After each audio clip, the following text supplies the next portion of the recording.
আসসালামু আলাইকুম প্রিয় শিক্ষার্থী। সবাই কেমন আছো তোমরা? সবাই কেমন আছো?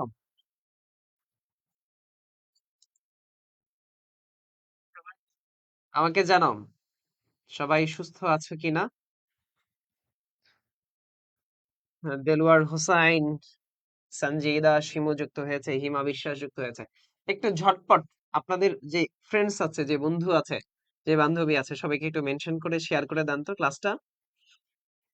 এটা ঝটপট শেয়ার করে দেন ক্লাস।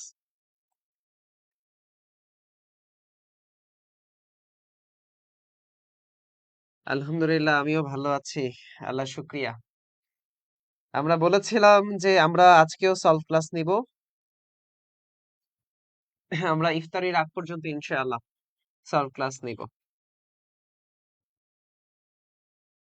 কি বলেন? ওকে, তাহলে গতকালকে আমরা একদম মুক্তিযুদ্ধ শেষ করেছি। গতকালকে মুক্তিযুদ্ধ শেষ করে ফেলেছি। তাহলে আজকে কি আমরা প্রাচীন ইতিহাস শেষ করতে পারি কিনা? প্রাচীন ইতিহাস আজকে শেষ করতে পারবো? প্রাচীন ইতিহাস আজকে শেষ করতে চাই। দেখি কারা কারা আছি, শেষ করতে পারবো কিনা। একটু বলেন, ইনশাআল্লাহ শেষ হয়ে যাবে।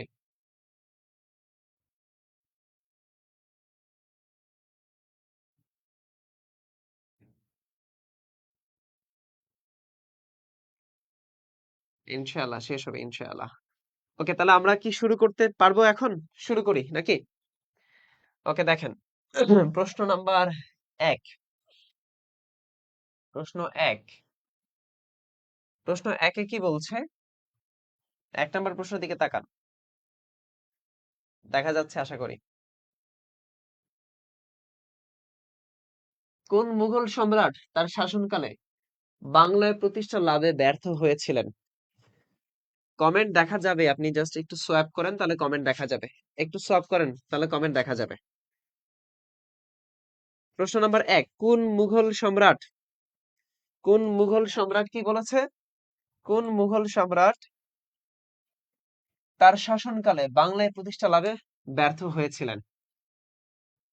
ওকে, নেট এত প্রবলেম করছে, কমেন্ট দেখতে পাচ্ছি না। আচ্ছা, যাই হোক। 1 নম্বর প্রশ্নের উত্তর, একের ক, খ, গ, ঘ কি হয় জানো? কোন মুঘল সম্রাট? হুমায়ুন, আকবর, জাহাঙ্গীর, আওরঙ্গজেব। আওরঙ্গজেব। আওরঙ্গজেব। শোনা যায় না স্যার? মানে শোনা যাচ্ছে তো? আমার সাউন্ড শোনা যাচ্ছে কি?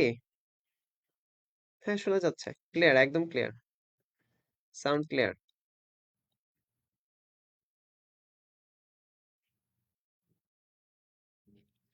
ওকে, তাহলে 1 নম্বর প্রশ্ন কি?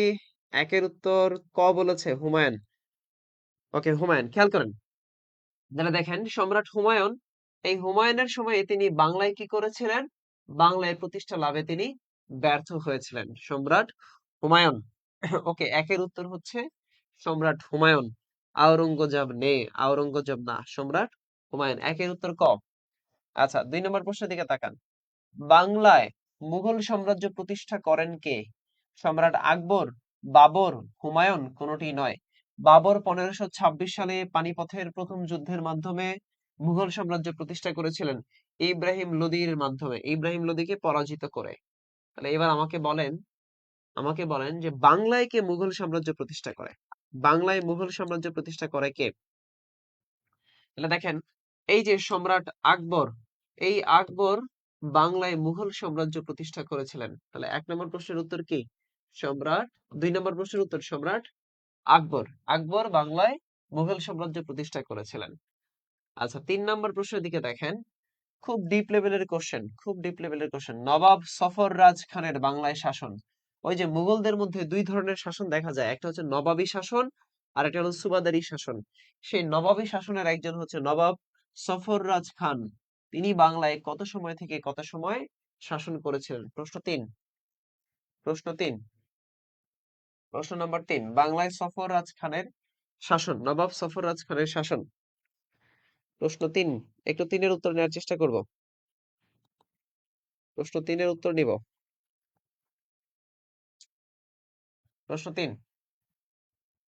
সফররাজ খান বাংলা শাসন 1727 থেকে 1739, 42 থেকে 55, 39 থেকে 43, 49 থেকে 56।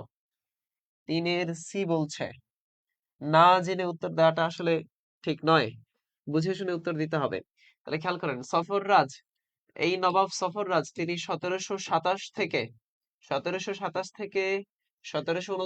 পর্যন্ত তিনি শাসন করেছিলেন। 1727 থেকে 1739 তিনি শাসন করেছিলেন এই সফররাজ।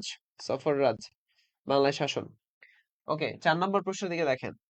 মুঘল আমলে সুবা বাংলার রাজধানী, মুঘল আমলে সুবা বাংলার রাজধানী কোনটা ছিল? মুঘল আমলে সুবা বাংলার রাজধানী ছিল কোথায়? মুঘল আমলে সুবা বাংলার রাজধানী সোনারগাঁও, মুর্শিদাবাদ, রাজমহল, শাহজাহান। রাজমহল, রাজমহল, মুর্শিদাবাদ, সোনারগাঁও।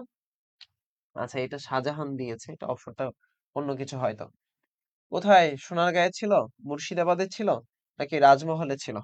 উত্তর করেন। প্রশ্ন নাম্বার 4। প্রশ্ন নাম্বার 4। কমেন্ট কোথায়? জিনাত মাহবুবা, কমেন্ট দেখা যাচ্ছে, আপনি হয়তো দেখতে পাচ্ছেন না।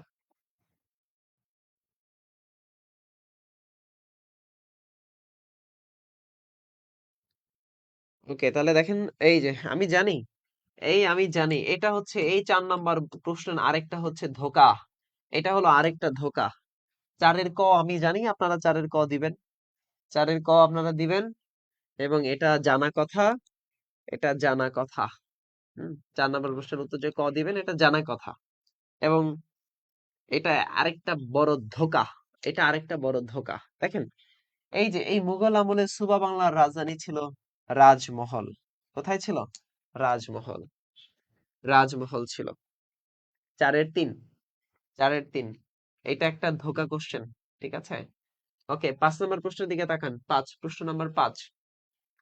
ঢাকা শহর প্রতিষ্ঠা করেন কে? ইসলাম খান, মীর জুমলা, শাহ সুজা, শাহজাহান। ঢাকা শহর প্রতিষ্ঠা করেন কে? ঢাকা শহর প্রতিষ্ঠা করেন কে? ঢাকা শহর ইসলাম খান, জাহাঙ্গীরের সুবাদার, মীর জুমলা, শাহ সুজা, শাহজাহান। ওকে, 5 নম্বর প্রশ্ন। 5-এর এ বলছে ইসলাম খান। আচ্ছা, 5-এর এ, 5-এর অপশন করবেন, মানে অপশন প্রশ্ন বলে তারপরে লিখবেন। 5-এর এ এভাবে লিখবেন। তাহলে দেখেন, মুঘল সুবাদার ইসলাম খানের সুবাদার ছিল, মুঘল শাসক ইসলাম খানের সুবাদার ছিল, জাহাঙ্গীরের সুবাদার ছিল ইসলাম খান। তিনি হচ্ছে এই ঢাকা শহরের গোড়াপত্তন করেছিলেন। হ্যাঁ, ঢাকা শহরের গোড়াপত্তন করেছিলেন, ঢাকা শহর প্রতিষ্ঠা করেছিলেন, রাজধানী স্থাপন করেছিলেন জাহাঙ্গীরনগরে। শায়েস্তা খানের আমলে টাকায় চাল পাওয়া যেত, 8 মণ চাল পাওয়া যেত, আমরা সবাই জানি। টাকায় 8 মণ চাল পাওয়া যেত শায়েস্তা খানের সময়। Question number 7। এই প্রশ্নগুলোই কিন্তু এসেছে ঢাকা বিশ্ববিদ্যালয়ে। দেখেন, লুণ্ঠন প্রিয় বর্গী বলা হতো কাদেরকে? এই যে বর্গী, বর্গী এলো দেশে, বুলবুলিতে ধান খেয়েছে, খাজনা দেব কিসে? ধান মানে ধান ফুরলো, পান ফুরলো, খাজনার উপায় কি? আর কতদিন সবুর করো, রসুন বুনেছি। এই যে কবিতা ছিল, আমার ছোটবেলায় আমার নানি এগুলো শোনাতেন আমাকে। এই যে বর্গী, তাহলে এই বর্গী বলা হতো কাদেরকে? এটাই প্রশ্ন এসেছে এই বছরে, এটাই কিন্তু প্রশ্ন এসেছে। বর্গী, মারাঠি সৈন্য দল। বর্গী কারা? মারাঠি সৈন্য দল। 7 নম্বর প্রশ্ন, 7-এর এ। 7-এর এ, এগুলো সবগুলো বেসিক টু অ্যাডভান্স ব্যাচে আমি পড়িয়েছিলাম টপিক ধরে ধরে। ওকে, সিরাজউদ্দৌলার প্রকৃত নাম কি? সিরাজউদ্দৌলার প্রকৃত নাম কি ছিল? ওকে, শোনেন, গুচ্ছ কম্বো ব্যাচে যারা আছেন, আপনাদেরকে কিন্তু পিডিএফ দেওয়া হয়েছে। আপনারা কি পিডিএফ পেয়েছেন? গত 2টা ক্লাসের পিডিএফ পেয়েছেন কিনা? কোশ্চেন 200 200 কোশ্চেনের পিডিএফ পেয়েছেন কিনা বলেন তো? গুচ্ছ কম্বো ব্যাচের যারা ভর্তি হয়েছেন, তাদেরকে গত 2টা ক্লাসে মুক্তিযুদ্ধের পার্ট 1, মুক্তিযুদ্ধের পার্ট 2 যে কোশ্চেন সলভ করিয়েছি, সেই পিডিএফ আপনারা পেয়ে থাকলে বলেন yes. PDF, PDF received, PDF received কিনা বলেন, রিসিভ করেছেন কিনা? আপনাদের হোয়াটসঅ্যাপ গ্রুপে দিয়ে দেওয়া হয়েছে।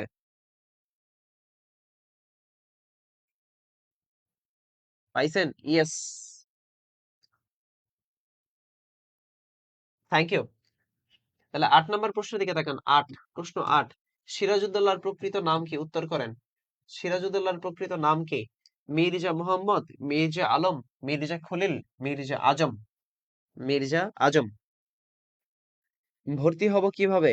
ভর্তি হতে হলে ইনবক্সে মেসেজ দাও, এখনই মেসেজ দাও যে স্যার গুচ্ছ কম্বো ব্যাচে ভর্তি হতে চাই 520 টাকা ফ্রিতে, 520 টাকা ফি, অ্যাডমিন তোমাকে অ্যাড করে নেবে। ওকে, দেখো সিরাজউদ্দৌলার প্রকৃত নাম কি? সিরাজউদ্দৌলার প্রকৃত নাম, থ্যাংক ইউ পিডিএফ রিসোর্স। সিরাজউদ্দৌলার প্রকৃত নাম কি? সবাই একটু উত্তর করো। আটের ক বলেছো, আটের ক। ওকে, ভেরি গুড, আটের ক অ্যান্সার ঠিক আছে, আটের ক। সিরাজউদ্দৌলার প্রকৃত নাম মির্জা মোহাম্মদ। বাংলাদেশের সবচেয়ে প্রাচীন বসতি কোনটা? দেখো প্রাচীন বসতি বলেছে, প্রাচীন বসতি, প্রাচীন বসতি, প্রাচীন জনপদ আমরা জানি পুন্ড্র। আর এই পুন্ড্র জনপদের অধীনে যে নগরীটা গড়ে উঠেছিল, যে বসতিটা গড়ে উঠেছিল, সেটা পুন্ড্র নগর বা পুন্ড্র বর্ধন ছিল। পুন্ড্র বর্ধন, পুন্ড্র নগর বা পুন্ড্র বর্ধন ছিল।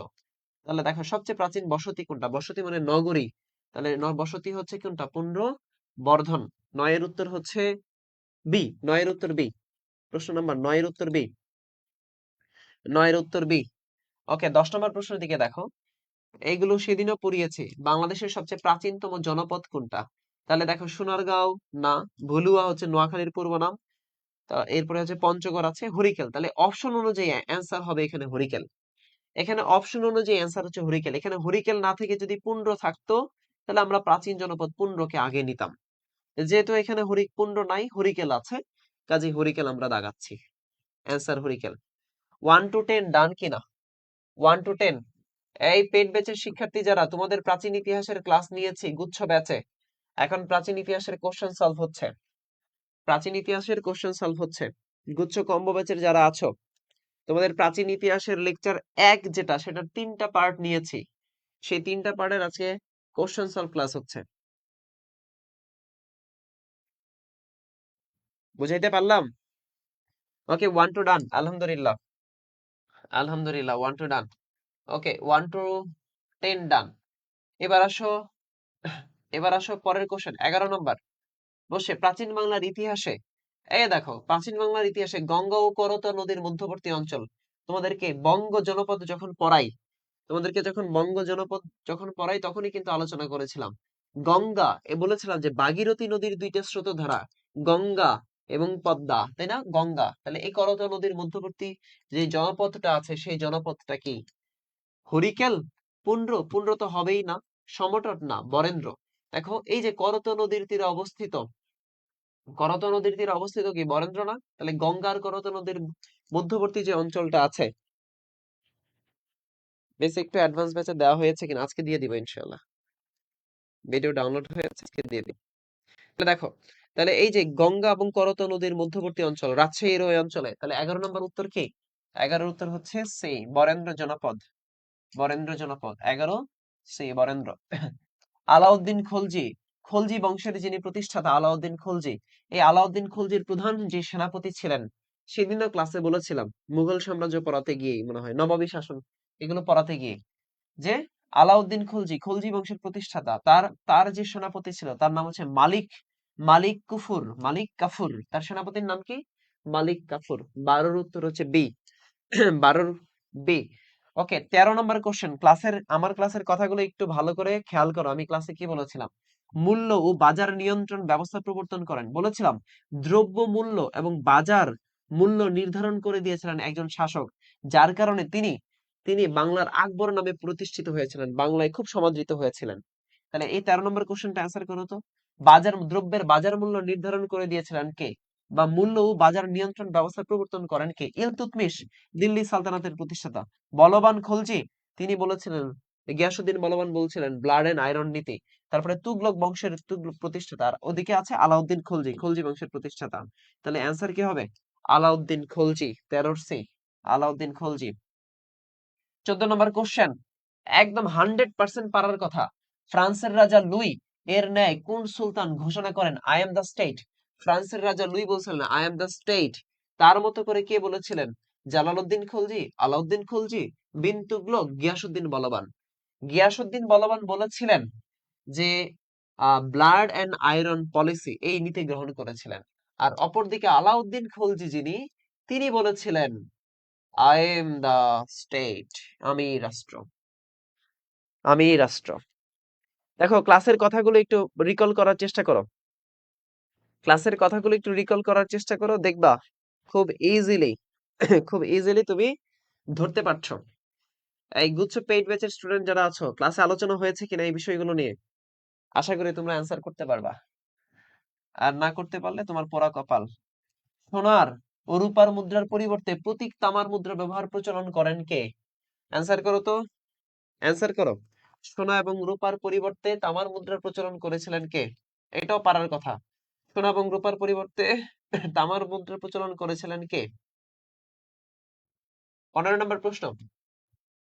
15, আলাউদ্দিন খলজি, মাহমুদ শাহ, মোহাম্মদ বিন তুগলক, ইব্রাহিম লোদি। ইব্রাহিম লোদি হওয়ার কোনো সুযোগ নাই। আলাউদ্দিন খলজি তো পড়েই গেলাম।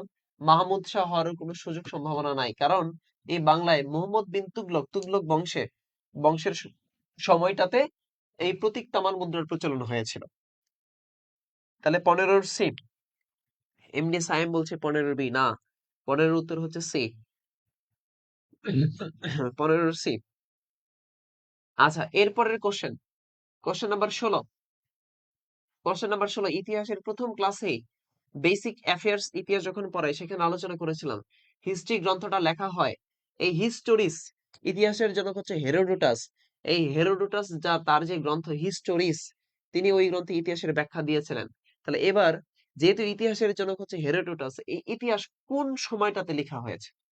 কোন সময়টাতে? মধ্যযুগে, আধুনিক যুগে, প্রাচীন যুগে, রেনেসাঁ যুগে? দেখো, খুব সহজ করে আলোচনা করা। আধুনিক যুগে হওয়ার কোনো সুযোগই নাই। রেনেসাঁ যুগ মানে ইতালির রেনেসাঁ, মানে এটা অনেক পরে। তার মানে হচ্ছে প্রাচীন যুগে এই হিস্ট্রি গ্রন্থটা লেখা হয়েছিল। কোন যুগে? প্রাচীন যুগে। প্রশ্ন নম্বর 16। এই কোশ্চেন আমি তোমাকে ক্লাসে কিন্তু আলোচনা করি নাই। এই কোশ্চেন কিন্তু ক্লাসে আমি আলোচনা করি না যে প্রাচীন যুগে হেরোডোটাস হিস্ট্রিজ গ্রন্থ লিখেছেন। কিন্তু দেখো, আমি এই ক্লাসে আলোচনা করার ফলে, তুমি বেসিকটা জানার ফলে কিন্তু এটা তুমি পারবা। বেসিকটা জানার ফলে তুমি এটা পারবা, কারণ অনেকগুলো তথ্য পড়েছো। আসো, হ্যাঁ, তারপরের কোশ্চেন 17। 17 নম্বর কোশ্চেন। প্রাচীন বাংলার প্রাচীন বাংলার প্রাচীন বাংলার হরিকেল জনপদ অন্তর্ভুক্ত। তোমাদের জনপদ পড়াতে গিয়ে বলেছিলাম, দেখে জনপদ থেকে শুধু কোশ্চেন আসবে কোনটা কোন জনপদের অঞ্চল ছিল। হরিকেল, রাজশাহী ছিল বরেন্দ্র, দিনাজপুর ছিল বরেন্দ্র, তারপরে খুলনা, এই অঞ্চলগুলো ছিল হচ্ছে তোমার ওই যে খুলনার কিছু অংশ, বরিশালের কিছু অংশ নিয়ে হচ্ছে চন্দ্রদ্বীপ আর চট্টগ্রাম। তাহলে হরিকেল জনপদের অন্তর্ভুক্ত কোনটা? এবার আসো, হরিকেল জনপদের অন্তর্ভুক্ত কোনটা? এই কোশ্চেনও ভুল করছো তোমরা। 17 নম্বর কোশ্চেন কিভাবে ভুল করো ভাই? 17 নম্বর কোশ্চেন যারা ভুল করবা তাদের তাদের পাপ মোচন জীবনেও হবে না। এরা সবচেয়ে পাপী। 17 নম্বর কোশ্চেন ভুল করলে তোমার থেকে পাপী বান্দা আর পৃথিবীতে নাই। এই জাফরিনা জয়তী, তুমি 17 নম্বর কোশ্চেন ভুল করবা না, বলো। 17 পড়াচ্ছি। প্রাচীন বাংলার জনপদ রাজশাহী, দিনাজপুর, রংপুর এগুলো বরেন্দ্র নদের অন্তর্ভুক্ত ছিল। খুলনার কিছু অংশ পিরোজপুর এগুলো নিয়ে চন্দ্রদ্বীপ ছিল। বাকি আছে কোনটা? চট্টগ্রাম, পার্বত্য চট্টগ্রাম এই অঞ্চল বাংলার হরিকেল জনপদ। ওকে, 18 নম্বর কোশ্চেনের দিকে তাকাও। 18, কোশ্চেন 18। কোশ্চেন 18, এই যে গঙ্গারিডাই জনপদ, দেখো এটা যদি ডিপ আলোচনা তুমি যদি না শোনো তাহলে এটা পারবা না। গঙ্গারিডাই রাজ্যের অস্তিত্বকাল, গঙ্গারিডা মানে এই বাংলাদেশ যেটা বঙ্গ জনপদে যেটা ছিল, যেটা গ্রিক ল্যাটিন লেখকদের সম্পর্কে গঙ্গারিডাই রাজ্যের অস্তিত্বকাল সম্পর্কে জানা যায়। এখন প্রশ্ন হলো, এই গঙ্গারিডাই রাজ্যের অস্তিত্বকাল ছিল কোনটা? উত্তর করো তো।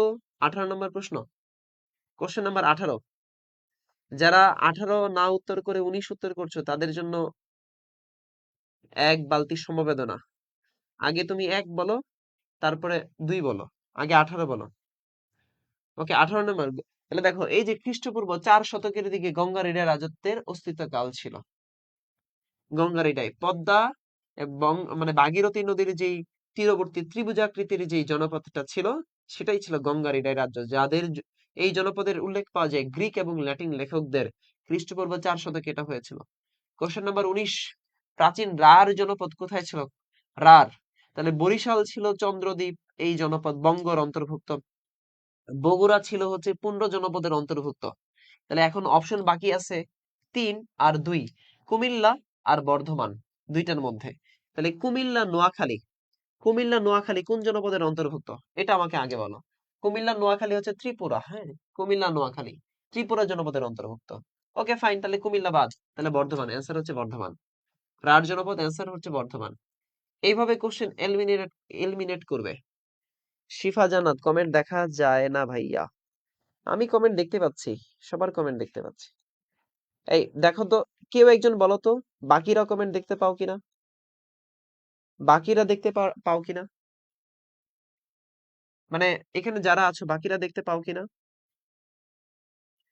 জয়তী, সমুদ্র, আয়েশা আক্তার, কলি, পূজা সরকার, কারা কারা কমেন্ট দেখতে পাও একটু জানাও তোমাকে। যে দেখতে পাই, দেখতে পাই কারা কারা? পাই না ভাইয়া, আমিও দেখি না ভাইয়া। দেখতে পাচ্ছি।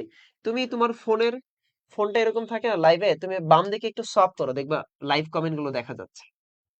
বাম দিকে সোয়াপ করো, দেখবা লাইভ কমেন্ট দেখা যাচ্ছে। বাম দিকে সোয়াপ করো, নিচের দিকে, তাহলে দেখতে পাবা।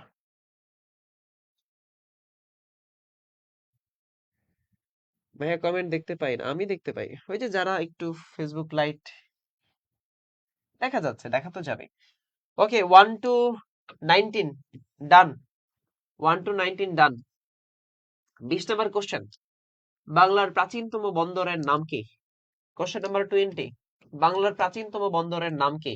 তাম্রলিপি, চন্দ্রকেতুগড়, গঙ্গারিডাই, সমন্দর। বলো।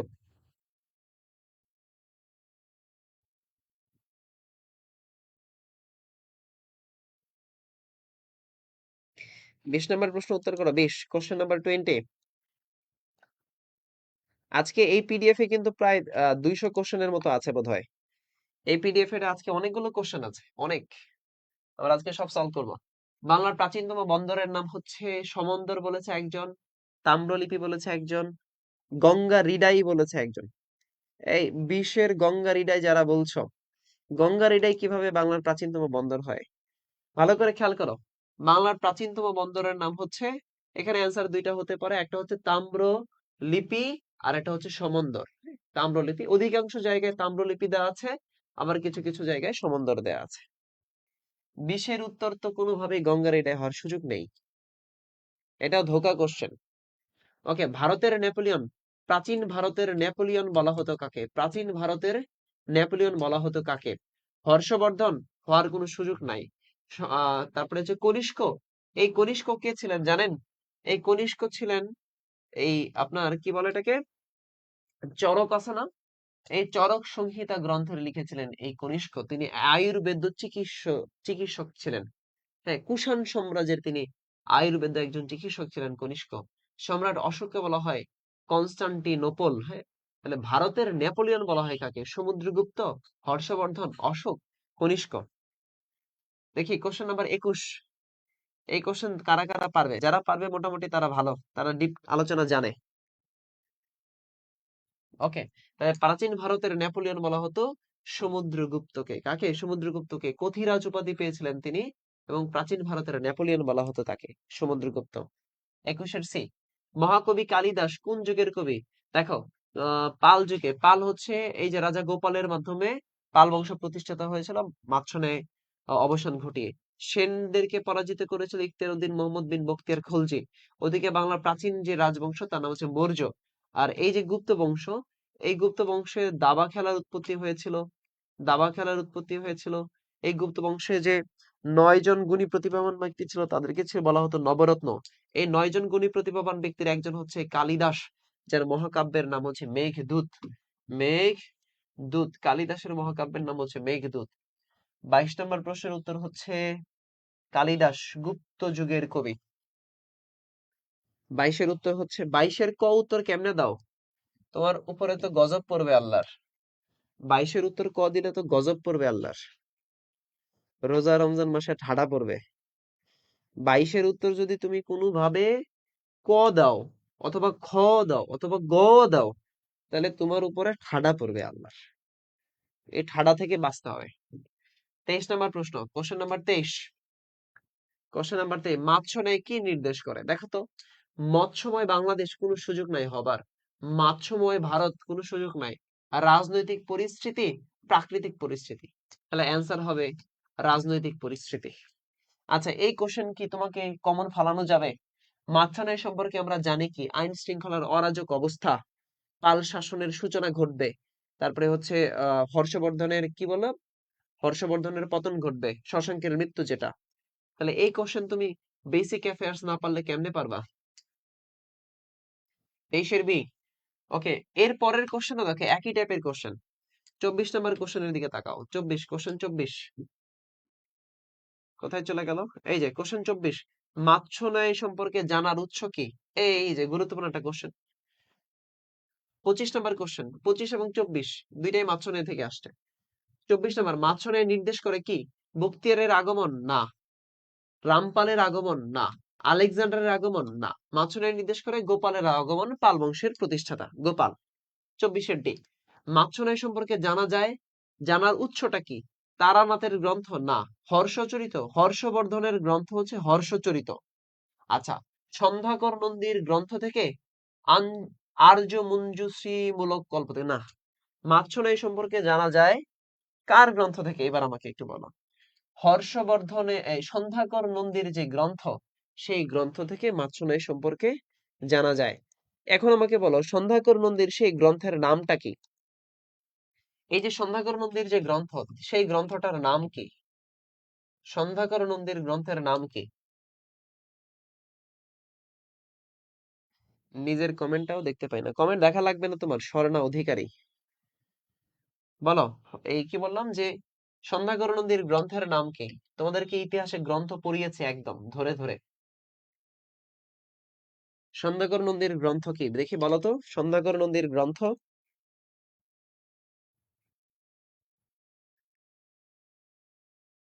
রামচরিত। রামচরিত। কাউসার ইসলাম বলছে রামচরিত। বাকিরা একটু কমেন্ট করে জানাও। রামচরিত।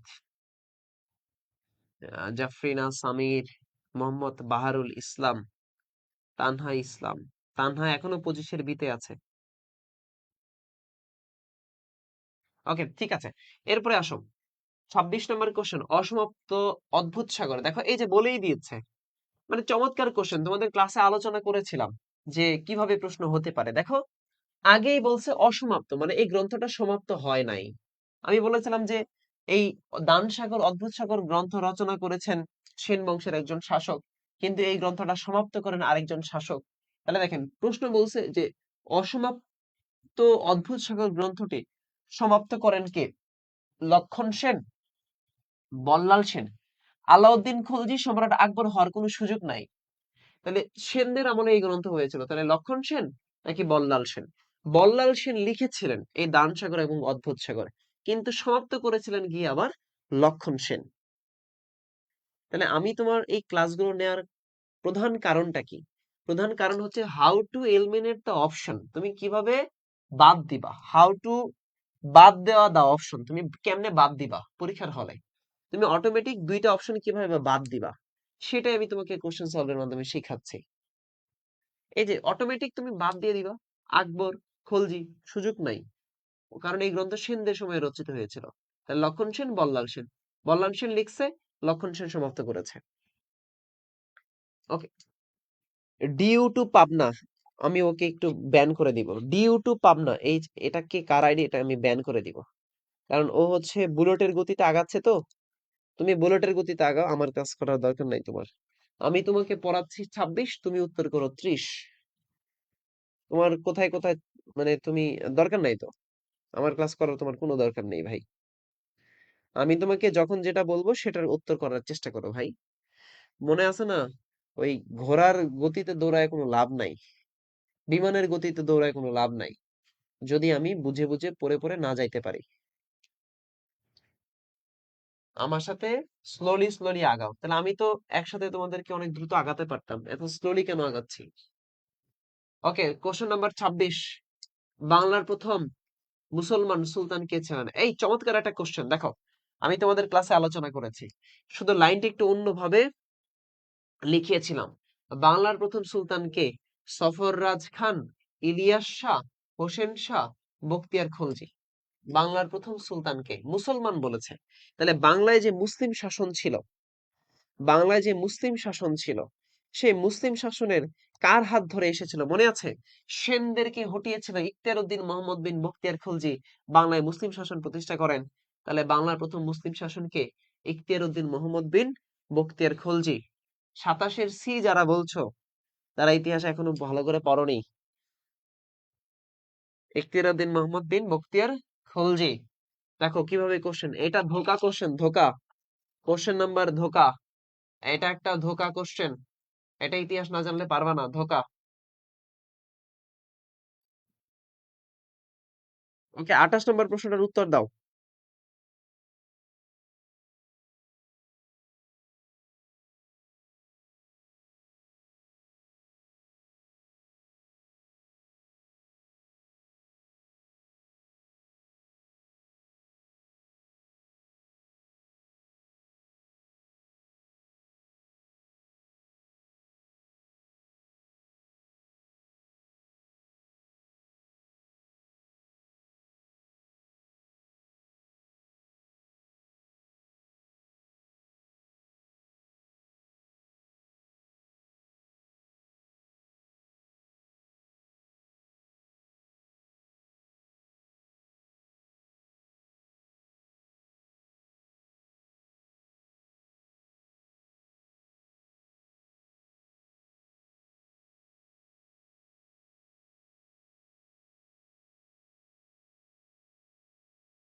দেন সবাই, কোশ্চেন নাম্বার 28-এর উত্তর দেন। 28-এর এ, বখতিয়ার খলজি বঙ্গ বিজয়ের সময় বাংলার শাসক কে ছিল? বখতিয়ার খলজি বঙ্গ বিজয়ের সময় বাংলার শাসক কে ছিলেন? 28-এর ক, লক্ষণ সেন, বিজয় সেন, বল্লাল সেন, এদের কেউ নয়। জিকে কি ডেইলি হয় ভাইয়া? ইয়েস, ডেইলি হয়, ডেইলি হয়। ধোঁকা প্রশ্নের কারণে পরীক্ষায় কম নাম্বার পান। তাহলে দেখেন, বখতিয়ার খলজি কাকে পরাজিত করেছিল? এই যে লক্ষণ সেনকে পরাজিত করেছিল। ওকে, 29 নম্বর কোশ্চেন আসেন। ভারতবর্ষের সর্বপ্রথম মুসলিম শাসন প্রতিষ্ঠা করেন কে? এটা একটা ধোঁকা কোশ্চেন, এটা একটা ধোঁকা কোশ্চেন, পারলে ভালো। ভারতবর্ষে মুসলিম শাসন প্রতিষ্ঠা করেন কে? মোহাম্মদ বিন কাসেম, সুলতান মাহমুদ। সুলতান মাহমুদ তো ধন সম্পদ লুটতরাজ করেছে। গিয়াসউদ্দিন আজম শাহ তো মেলা পরের কথাবার্তা। তাহলে মোহাম্মদ বিন কাসিম নাকি মোহাম্মদ ঘুরি, এই দুইটার মধ্যে উত্তর দিবেন এবার। এখানেই কনফিউশন লাগবে। 29 নম্বর কোশ্চেন আর একটা ধোঁকা কোশ্চেন, এখানেই কনফিউশন হবে। ভারতবর্ষের সর্বপ্রথম মুসলিম শাসন প্রতিষ্ঠা করেন কে? মুসলিম শাসন প্রতিষ্ঠা করেন কে? এই ধোঁকা কোশ্চেনের অ্যান্সার যারা পারবে তাদের একটু দেখতে চাই। আহ 29-এর সি বলছে, 29-এর সি, আচ্ছা 29-এর এ বলছে। এই যে কনফিউশন এখানে লাগবে, এই যে ঘুরি আর হচ্ছে মোহাম্মদ বিন কাসিমের মধ্যে। খালিদ হোসেন ভাই বলছেন 29-এর এ, মরিয়ম ইসলাম 29-এর সি। দেখছেন কত কত, এই যে পরীক্ষার হলে এখন তো এই অবস্থা, এখন তো কোনো প্রেশার নাই, পরীক্ষার হলে আরো প্রেশার কাজ করবে, এই কোশ্চেনের অ্যান্সার ভুল হয়ে যাবে। দেখেন, ভারতবর্ষে সর্বপ্রথম মুসলিম শাসন প্রতিষ্ঠা করেছিলেন কে? এই মোহাম্মদ ঘুরি। অ্যান্সার হচ্ছে সি, মোহাম্মদ ঘুরি। ভারতবর্ষে মুসলিম শাসন প্রতিষ্ঠা করেন মোহাম্মদ ঘুরি, মোহাম্মদ ঘুরি। 29-এর সি, মোহাম্মদ ঘুরি। 29-এর সি, সি। কাশেম চাচা, 29, 29-এর, 29-এর, 29-এর সি। আচ্ছা, এরপরে আসেন, এই প্রশ্নগুলো সলভ না করলে কিন্তু প্রশ্ন আসলে ভুল হয়ে যাবে। ধোকা, ধোকা, এগুলো ধোকা। আসেন 30 নম্বর প্রশ্ন, এটা তো পারার কথা। 30, সুলতান মাহমুদ কতবার ভারতবর্ষ আক্রমণ করেন? 1000 থেকে 1027 সাল পর্যন্ত তিনি আক্রমণ করেছেন। মোট কতবার? 17 বার।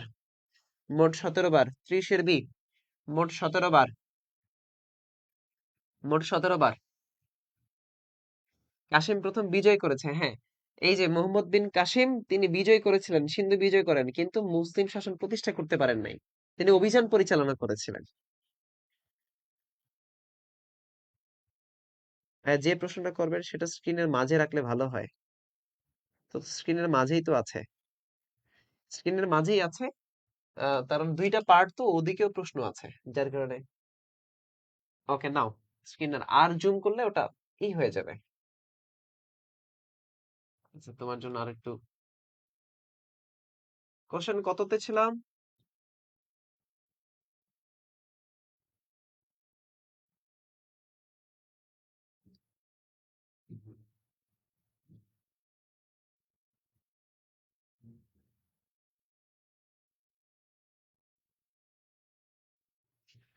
30-এ ছিলাম। কোশ্চেন 30 না, তোমার জন্য আরেকটু জুম করে দিলাম। 30-এর পরে আসেন 31 নম্বর প্রশ্ন। তৈমুর লং ভারত আক্রমণ করেন কবে? তৈমুর লং, গতদিনে তৈমুর লং এর কথা আসলো। এই পিতার দিক থেকে তৈমুর লং আর মাতার দিক থেকে চেঙ্গিস খান, যে মুঘল সম্রাটের কথা বলেছিলাম। তৈমুর লং ভারত আক্রমণ করেন কত সালে? তৈমুর লং না, 31-এর সি, 1398। আচ্ছা, যে ইতিহাস জানো সে অ্যান্সার করতে পারবে এটা, না জানলে অ্যান্সার করার খুব ডিফিকাল্ট হয়ে যাবে। তৈমুর লং ভারতবর্ষে আক্রমণ করেছিলেন 1398। একদম মানে সেই লেভেলের একটা আক্রমণ ছিল, ধ্বংসযজ্ঞ ছিল। ওকে, 1398, থ্যাংক ইউ, তোমরা তাহলে ইতিহাস পড়েছো। আচ্ছা, এরপরে 1398, কোন শাসক ভারতে মুসলিম শাসন স্থায়ীভাবে প্রতিষ্ঠা করেন? ভারতে মুসলিম শাসন স্থায়ীভাবে প্রতিষ্ঠা করেছিলেন কে? 32 নম্বর কোশ্চেন। এটাও একটা ধোকা কোশ্চেন। এই কোশ্চেনটা একটা ধোকা। এই কোশ্চেনটা একটা ধোকা। এই কোশ্চেনটা একটা ধোকা কোশ্চেন। ভারতে, খেয়াল করো, কোন শাসক ভারতে মুসলিম শাসন স্থায়ীভাবে প্রতিষ্ঠা করেন? এটা একটা ধোকা কোশ্চেন। যদি তুমি অ্যান্সার না পারো, ভালো করে না বোঝো, তাহলে ভুল করে ফেলবা। আবারও তোমার একটা জায়গায় ভুল হবে। এবার গজনীর মাহমুদ সুলতান কেটে দিলাম, মোহাম্মদ বিন কাসিমও কেটে দিলাম, এই দুইটা অটোমেটিক বাদ হয়ে যাবে। মোহাম্মদ ঘুরি আর আইবেকের মধ্যে কনফিউশন লাগবে। বলো এবার। মোহাম্মদ ঘুরি এবং আইবেকের মধ্যে কনফিউশন লাগবে। কাশ্মীর নাহার কলি। ভাই, আমার কমেন্ট কি যাচ্ছে? ইয়েস, তোমার কমেন্ট যাচ্ছে। 1K কমেন্ট কমপ্লিট হয়েছে কিনা আমি তো জানি না। 1K হয়ে গেছে হয়তো। 1K কমেন্ট তো বড় কথা না, বড় কথা হচ্ছে তুমি অ্যান্সার করো। এই 32-এর মধ্যে কনফিউশন লাগবে এখনই। আমি জানি এটা আরেকটা ধোকা কোশ্চেন। 32-এর অ্যান্সার করো তো। এই মোহাম্মদ ঘুরি না আইবেক? কুতুবউদ্দিন আইবেক, দিল্লির সালতানাতের প্রতিষ্ঠাতা কুতুবউদ্দিন আইবেক। আবার এই আইবেকের জীবনকাল শুরু হয়েছিল মোহাম্মদ ঘুরির মাধ্যমে। হ্যাঁ, মোহাম্মদ ঘুরি। অ্যান্সার কি করে দেখি? অ্যান্সার ডি, অ্যান্সার সি, 32-এর সি। দেখি কারা কারা আগে দিছি। আচ্ছা, ফারহানা 32-এর ডি, সুরভি 32-এর সি, মহিউদ্দিন 32-এর সি, সমুদ্র হোসেন আইবেক, জ্যোতি 32-এর ডি, কলি 32-এর ডি, সালসাবিহা মিশকাত নওশিন ডি। মিশকাত নওশিন ঘুরির কথা বললা, সালসাবিহা বললা হচ্ছে 32-এর ডি। আচ্ছা, এই যে শিফা জান্নাত 32-এর সি, মারজান 32-এর সি। এই যে দেখো কনফিউশন। ধোকা, ধোকা, ধোকা। ভারতবর্ষে স্থায়ীভাবে মুসলিম শাসন প্রতিষ্ঠা করেছিলেন কুতুবউদ্দিন আইবেক। কুতুবউদ্দিন আইবেক, এই যে 1206 সালে কুতুবউদ্দিন আইবেক দিল্লি সালতানাতের মাধ্যমে প্রতিষ্ঠা করেন। ভাই কাইফ হাসান বিজয়, ভাই আমার অ্যান্সার পড়েন না কেন? এই যে পড়লাম। আমি 32-এর ডি বললাম কখন? আচ্ছা বলছো, ঠিক আছে। জারিফা জয়তী, জাফরিনা জয়তী। তাহলে দেখেন, এই যে কনফিউশন লেগে গেল। দেখেন, দিল্লির সালতানাতের প্রকৃত প্রতিষ্ঠাতা হচ্ছেন, দিল্লির সালতানাতের প্রকৃত প্রতিষ্ঠাতা হচ্ছেন ইলতুৎমিশ। ভারতবর্ষে মোগল শাসন স্থায়ীভাবে তিনি প্রতিষ্ঠা করে দিয়েছিলেন এই কুতুবউদ্দিন আইবেক। দিল্লির কুতুব মিনার নির্মাণ করেছিলেন, তাই না? কুতুবউদ্দিন আইবেক। ধোকা, ধোকা। এই হচ্ছে ধোকা কোশ্চেন। হ্যাঁ ভাইয়া, কনফিউশন হয়ে যায়। ওকে, এই যে কোশ্চেন সলভ যদি তুমি না করো, তাহলে কিন্তু তোমার এগুলো হবে না। কত নাম্বার সলভ করলাম আমরা? এই যে এইবার 33 নম্বর কোশ্চেন। 33 নম্বর কোশ্চেনের দিকে আসো। 33 নম্বর কোশ্চেন, দিল্লির সালতানাতের প্রতিষ্ঠাতা কে? এখানেও একটা মাঝে মাঝে অনেকের কনফিউশন লাগে। গিয়াসউদ্দিন বলবান হওয়ার কোনো সুযোগ নাই, মোহাম্মদ বিন কাসিম হওয়ার কোনো সুযোগ নাই। অপশন দুইটা যাবে হলো ইলতুৎমিশ না কুতুবউদ্দিন আইবেক। ইলতুৎমিশ না কুতুবউদ্দিন আইবেক। এবার এটা বলো। এটার মধ্যে অনেকের একটু কনফিউশন লেগে যায় মাঝে মাঝে। দিল্লি সালতানাতের প্রতিষ্ঠাতা আর দিল্লি সালতানাতের প্রকৃত প্রতিষ্ঠাতা। দিল্লি সালতানাতের প্রতিষ্ঠাতা হচ্ছেন কুতুবউদ্দিন আইবেক, আর দিল্লি সালতানাতের প্রকৃত প্রতিষ্ঠাতা হচ্ছেন সুলতান ইলতুৎমিশ। সুলতান ইলতুৎমিশ। এই যে 33-এর সি বলছে একজন, লাভলি আক্তার, ঠাডা পড়বে কিন্তু। 33-এর সি অ্যান্সার দিলে পরীক্ষার হলে ঠাডা পড়বে। দিল্লি সালতানাতের প্রকৃত প্রতিষ্ঠাতা হচ্ছেন ইলতুৎমিশ।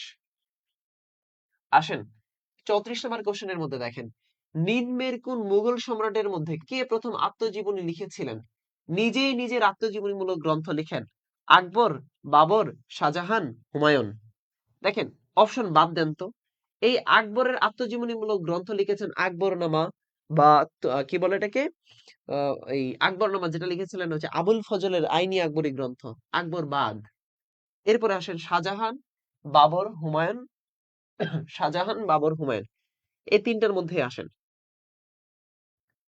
34 তাহলে দেখেন, এই যে পানিপথের প্রথম যুদ্ধ জয়লাভ করলো বাবর, যে নিজে নিজের আত্মজীবনীমূলক গ্রন্থ লিখেছে সর্বপ্রথম বাবর। বাবর অ্যান্সার হচ্ছে বাবর। ওকে 35 নম্বর কোশ্চেন, বাবরি মসজিদ ভারতবর্ষের কোন শহরে অবস্থিত ছিল? ছিল দেখেন কোন শহরে, অ্যান্সার ভুল করবেন না। বোম্বাই, পাটনা, এই দুইটা কোনোভাবেই হবে না, বাদ। বাবরি মসজিদ ভারতে আছে। এখন প্রশ্ন, দিল্লিতে না অযোধ্যায়? ভারতের উত্তর প্রদেশের, ভারতের উত্তর প্রদেশের অযোধ্যায়। এই যে 35-এর অ্যান্সার, আবারও 35-এরও একটা কনফিউশন অ্যান্সার আসবে আপনাদের। 35-এরও কনফিউশন অ্যান্সার আসবে। 35-এর অনেকে বলবে দিল্লি, অনেকে বলবে অযোধ্যা। এই যে দেখেন, আমি তো জানি 35-এর এ, মরিয়ম ইসলাম দিচ্ছেন এ। আবার অনেকে অযোধ্যা বলতেছেন। তাহলে দেখেন এ বলছেন অনেকে। তাহলে দেখেন, ভারতের উত্তর প্রদেশের কোন প্রদেশের, উত্তর প্রদেশের অযোধ্যা নামক যে জায়গা আছে, সেই অযোধ্যা নামক যে শহর আছে সেখানে, সে অযোধ্যা যেটা আছে সেখানে বাবরি মসজিদ নির্মাণ করেছিলেন সম্রাট বাবর। সম্রাট বাবর। তাহলে অ্যান্সার হচ্ছে অযোধ্যা, দিল্লি না। দিল্লি না, অযোধ্যা। ধোকা ধোকা, এগুলো ধোকা। আসেন, the history of the Peloponnesian war. Okay, এটা এটা পারার কথা, এই কোশ্চেনটা পারার কথা। থুকিডাইডিসের নাম শুনেছেন না ইতিহাসের মধ্যে? থুকিডাইডিস। ইতিহাসের জনক হচ্ছে হেরোডোটাস, বৈজ্ঞানিক ইতিহাসের জনক হচ্ছে থুকিডাইডিস, আর ইসলামের ইতিহাসের জনক হচ্ছেন আল মাসুদি। তাহলে এই যে থুকিডাইডিস, এই যে থুকিডাইডিস, থুকিডাইডিস লিখেছিলেন the history of the Peloponnesian war. 36-এর অ্যান্সার থুকিডাইডিস। ওকে, এর পরের কোশ্চেন 37, প্রশ্ন নাম্বার 37, বাংলাদেশের বৃহত্তর ঢাকা জেলা প্রাচীনকালে কোন জনপদের অন্তর্ভুক্ত ছিল? পাল তো একটা বংশের নাম। পুন্ড জনপদ বগুড়া, রাজশাহী, রংপুর, এই অঞ্চল এইগুলা ছিল। তাহলে সমতট আর বঙ্গ এই দুইটার মধ্যে কোনটা? বঙ্গ জনপদ, ঢাকা, ফরিদপুর, বরিশালের কিছু অংশ। 37-এর সি।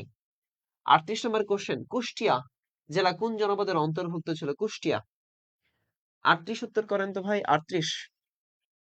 প্রশ্ন নাম্বার 38, প্রশ্ন নাম্বার 38, 38 উত্তর করেন, 38, 38 কুষ্টিয়া। 38 উত্তর করবেন। কুষ্টিয়া কোন জনপদের? পুন্ড হওয়ার সুযোগ নেই, সমতট হওয়ার সুযোগ নেই, এই দুইটার মধ্যে কনফিউশন হবে, বঙ্গ নাকি রার। 38 এর অ্যান্সার, এইটাতে অনেকে ধোকা খাবেন, এইটাতে অনেকে ধোকা খাবেন, এটাতেও ধোকা খাবেন, একদম ড্যাম শিওর ধোকা খাবেন। এই বঙ্গ জনপদ যারা উত্তর করছেন রার, ধোকা। বঙ্গ, এই কুষ্টিয়া জনপদ ছিল বঙ্গ জনপদের অন্তর্ভুক্ত। কুষ্টিয়া বঙ্গ জনপদের অন্তর্ভুক্ত ছিল।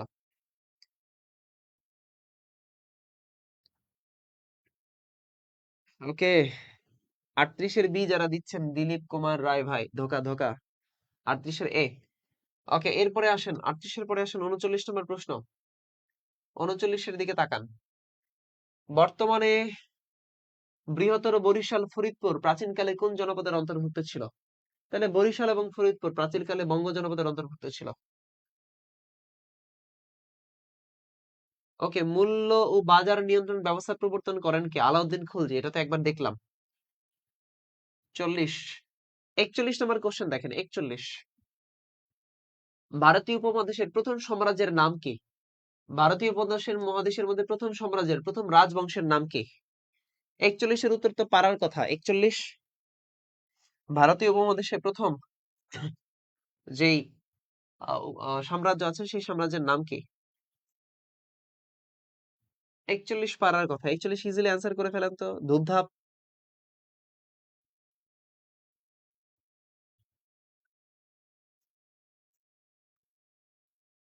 41-এর 41-এর এই ডিউ টু পাবনা। 41-এর অ্যান্সার এ কেমনে হয়? ঠাডা পড়বে। 41-এর অ্যান্সার এ গুপ্ত সাম্রাজ্য কেমনে হয় ভাই? আল্লাহ মাবুদ। ওকে, মৌর্য সাম্রাজ্য। ওকে, 42 নম্বর প্রশ্ন। প্রাচীন বাংলায় মৌর্য শাসনের প্রতিষ্ঠাতা কে? মৌর্য বংশের প্রতিষ্ঠাতা কে? প্রাচীন বাংলার প্রথম যে রাজবংশ মৌর্য বংশের প্রতিষ্ঠাতা কে? এখানে অপশন কয়টা দিছে দেখছেন? অনেকগুলো অপশন চলে আসছে। আপনি এইগুলো বাদ দিয়ে দেন, এই সারিটা বাদ দিয়ে দেন। অশোক মৌর্য, চন্দ্রগুপ্ত মৌর্য, সমুদ্রগুপ্ত, কোনোটাই নয়। 42-এর উত্তর করেন। 42, 42-এর উত্তর করেন। চন্দ্রগুপ্ত মৌর্য মগধের রাজা নন্দকে পরাজিত করে মৌর্য বংশ প্রতিষ্ঠা করেন। 42-এর উত্তর হচ্ছে বি। ওকে, 43 নম্বর কোশ্চেন নাই। 43 নম্বর কোশ্চেনটা নাই, এখানে অপশনটা আসছিল। 43 নম্বর কোশ্চেন বানাই দিব। আচ্ছা, বাদ দেন। 44 নম্বর কোশ্চেন দেখেন। বাংলায় প্রথম বংশানুক্রমিক শাসন কারা করে? বাংলায় বংশানুক্রমিক শাসন শুরু করেছিল কে? লক্ষণ সেন, বিজয় সেন? সেন তো হবেই না, সেন হবেই না, সেন হওয়ার কোনো সুযোগ নাই। কারণ বংশানুক্রমিক শাসন শুরু করছে পালরা। এখন গোপাল নাকি রামপাল? রামপাল তো অনেক পরের রাজা। গোপালের মাধ্যমে পাল বংশ প্রতিষ্ঠাতা। অ্যান্সার গোপাল। 44-এর A answer Gopal. Okay, 44। 1 to 44 done. 1 to 44 done কিনা? যদি ডান হয় তাহলে লিখেন আলহামদুলিল্লাহ ডান। আলহামদুলিল্লাহ ডান লিখেন। 1 to 44 যদি ডান হয় তাহলে লিখেন আলহামদুলিল্লাহ ডান। 44টা প্রশ্ন আপনি সলভ করে ফেললেন।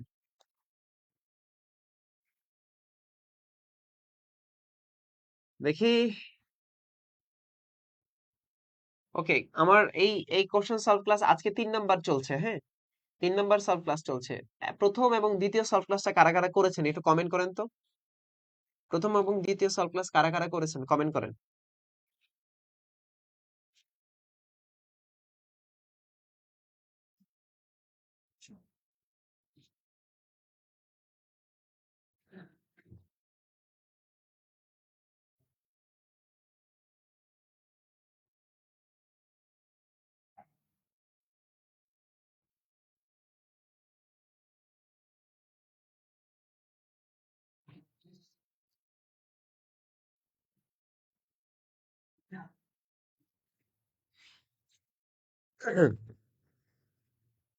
ওকে, করেছেন।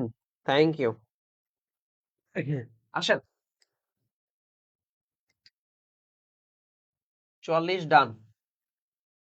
এরপরে আমরা আসবো 45 নাম্বার কোশ্চেনে। বরেন্দ্র যে রাজাদের পিতৃভূমি। বরেন্দ্র কাদের? সেন, খড়গ, চন্দ্ররাজ, পাল? এই বরেন্দ্র ভূমি কাদের পিতৃভূমি ছিল?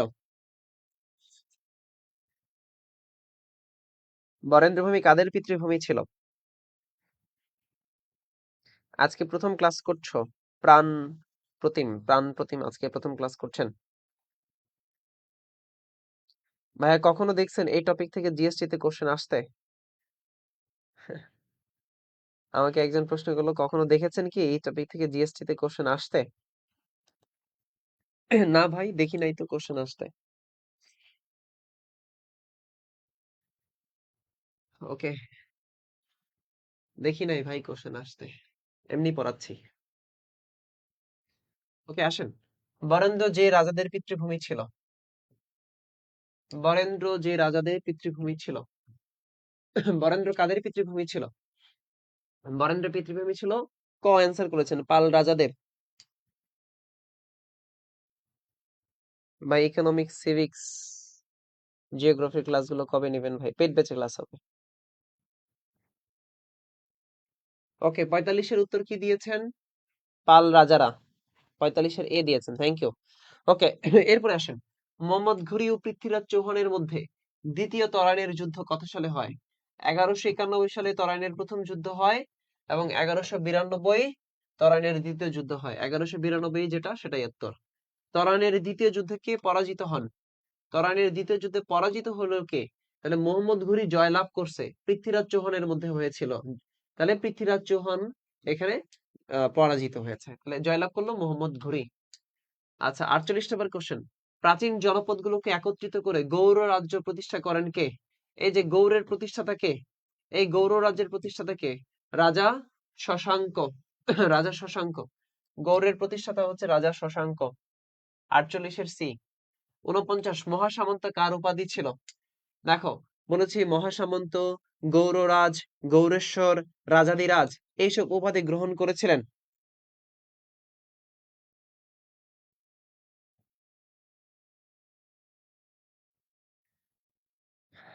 ওকে, ক্লাসে একটা 5 মিনিটের মোটিভেশন দিয়েন। মোটিভেশন। আচ্ছা, মহাসামন্ত কার উপাধি ছিল? মহাসামন্ত কার উপাধি ছিল? রাজা গোপাল? না। লক্ষণ সেন? না। হর্ষবর্ধন? শশাঙ্কের পরে হর্ষবর্ধন। এই শশাঙ্ক নিজেকে গৌরেশ্বর, গৌড়রাজ, মহাসামন্ত উপাধি করেছিলেন। 48 তো শশাঙ্ক বললাম, 49 শশাঙ্ক। 50 নম্বর কোশ্চেন। কৌলিন্য প্রথা। কৌলিন্য প্রথা বাংলার প্রবর্তন করেন কে? দেখেন, কৌলিন্য প্রথা শ্রী চৈতন্য বিভব না, বিজয় সেন না, লক্ষণ সেন, বল্লাল সেন, এই দুইটার মধ্যে প্যাচ লাগবে। বল্লাল সেন করছে না লক্ষণ সেন করছে? ঢাকেশ্বরী মন্দির নির্মাণ করেন হচ্ছে বল্লাল সেন। ঢাকেশ্বরী মন্দিরের যে প্রধান ফটক সেটার নাম হচ্ছে নহবত খানা তোরণ। নহবত খানা তোরণ। এই বল্লাল সেনই লিখেছেন দান সাগর এবং অদ্ভুত সাগর। তিনি রচনা করলেন দান সাগর, অদ্ভুত সাগর, আবার সেটা গিয়ে লিখলেন, আবার শেষ করলেন আবার লক্ষণ সেন। একটু আগে কোশ্চেন করলাম, লক্ষণ সেন। তাহলে এই কৌলিন্য প্রথার প্রবর্তন করেছেন এই বল্লাল সেন। বল্লাল সেন, 50-এর বল্লাল। 50-এর উত্তর যারা দিয়েছেন লক্ষণ সেন, পরীক্ষার হলে ঠাডা পড়বে। 1 to 50 ডান।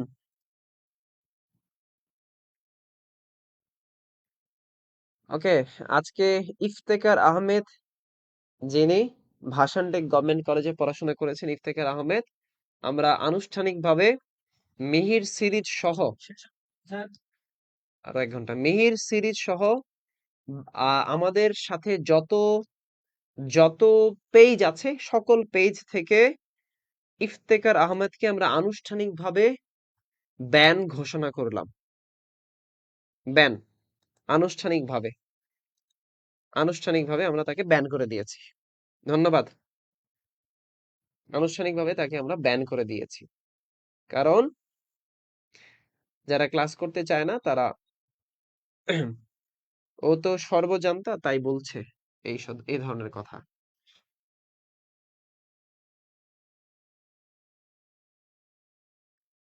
ওকে, কি ঠিক হয়েছে না? ব্যান করে দেওয়া ঠিক হয়েছে না ভুল হয়েছে? Ta-ta, bye bye, good bye Iftekhar. আল্লাহ হাফিজ ভাই। তুমি তোমার মতো করে পড়ো ভাই, আমার এখানে লাগবে না তোমার আশা, দরকার নাই। অভদ্রদেরকে পড়াই না আমি। অভদ্র, বেয়াদব, তারপরে হচ্ছে অকৃতজ্ঞ, এবং হচ্ছে আন্তরিকতা যাদের মধ্যে নাই তাদেরকে পড়াই না। তাদের স্থান বাগারে, তাদের স্থান অন্য কোনো সেলিব্রিটিদের কাছে, তারা অন্য কোনো জায়গায় পড়বে।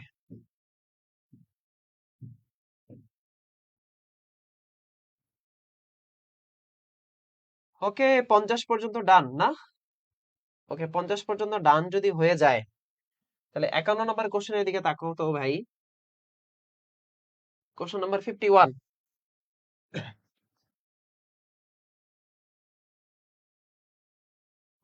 Question number 51। কোশ্চেন নাম্বার 51 আসেন। 51 কি বলছে যে সেন রাজাদের ধর্ম ছিল কি? সেনরা হিন্দু ধর্মাবলম্বী তারা ছিলেন। বন্দেগান ই চেহেলগান, এই যে সেদিনই বলেছিলাম 40 চক্র, 40 চক্র তুর্কি শাসনদেরকে নিয়ে 40 চক্র করেছিলেন কে? সুলতান ইলতুৎমিশ।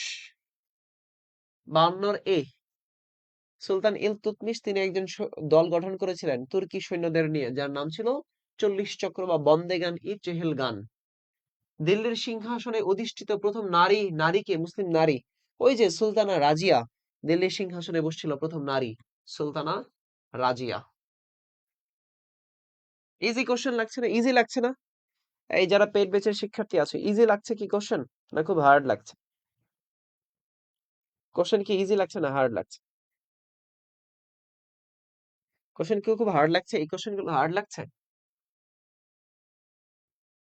ওকে, 54 নম্বর প্রশ্ন পড়ো। 54, 54।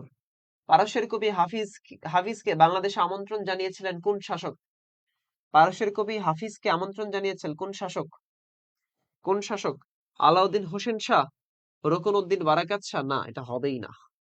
তারপর হচ্ছে ফখরুদ্দিন মোবারক শাহ, সুযোগ নেই। আলাউদ্দিন হোসেন শাহ আর গিয়াসউদ্দিন আজম শাহ, এই দুইটার মধ্যে কনফিউশন লাগতে পারে। 54 নম্বর, 54 নম্বর প্রশ্ন। পারস্যের কবি হাফিজের সঙ্গে পত্রালাপ হয় সমুদ্র হোসেন? না, সমুদ্র হোসেন অ্যান্সার ঠিক হয়নি। সমুদ্র হোসেন, ভালো করে অ্যান্সার করেন। কবি হাফিজকে বাংলাদেশে আমন্ত্রণ জানিয়েছিলেন, হাফিজের সঙ্গে পত্র সংযোগ করতেন কে, পত্রালাপ করতেন কে? গিয়াসউদ্দিন আজম শাহ। গিয়াসউদ্দিন আজম শাহ। ভাইয়া এইভাবে যদি গোশ্চের কোশ্চেন হতো, এইভাবে ঢাকা ইউনিভার্সিটি কোশ্চেন হয়েছে, এইভাবে চট্টগ্রামে হয়েছে, রাজশাহীতে হয়েছে, যা পড়িয়েছি তাই এসেছিল। গুচ্ছ যদি একটু আনপ্রেডিক্টেবল, গুচ্ছ একটু আনপ্রেডিক্টেবল, আশা করি মোটামুটি ইতিহাসের যত কোশ্চেন আছে সবগুলো তো আলোচনা করছি। পারস্যের কবি গিয়াসউদ্দিন আজম শাহকে দেওয়ান লিখে পাঠিয়েছিলেন কে? ও, চমৎকার একটি কোশ্চেন। 55, 55 নম্বর কোশ্চেনটা ট্রাই করেন তো। 55 নম্বর কোশ্চেন ট্রাই করেন। পারস্যের কোন কবি গিয়াসউদ্দিন আজম শাহকে দেওয়ান লিখে পাঠিয়েছিলেন? পারস্যের কবি, 55 নম্বর কোশ্চেনটা তাকান। পারস্যের কোন কবি গিয়াসউদ্দিন আজম শাহকে দেওয়ান লিখে পাঠিয়েছিলেন?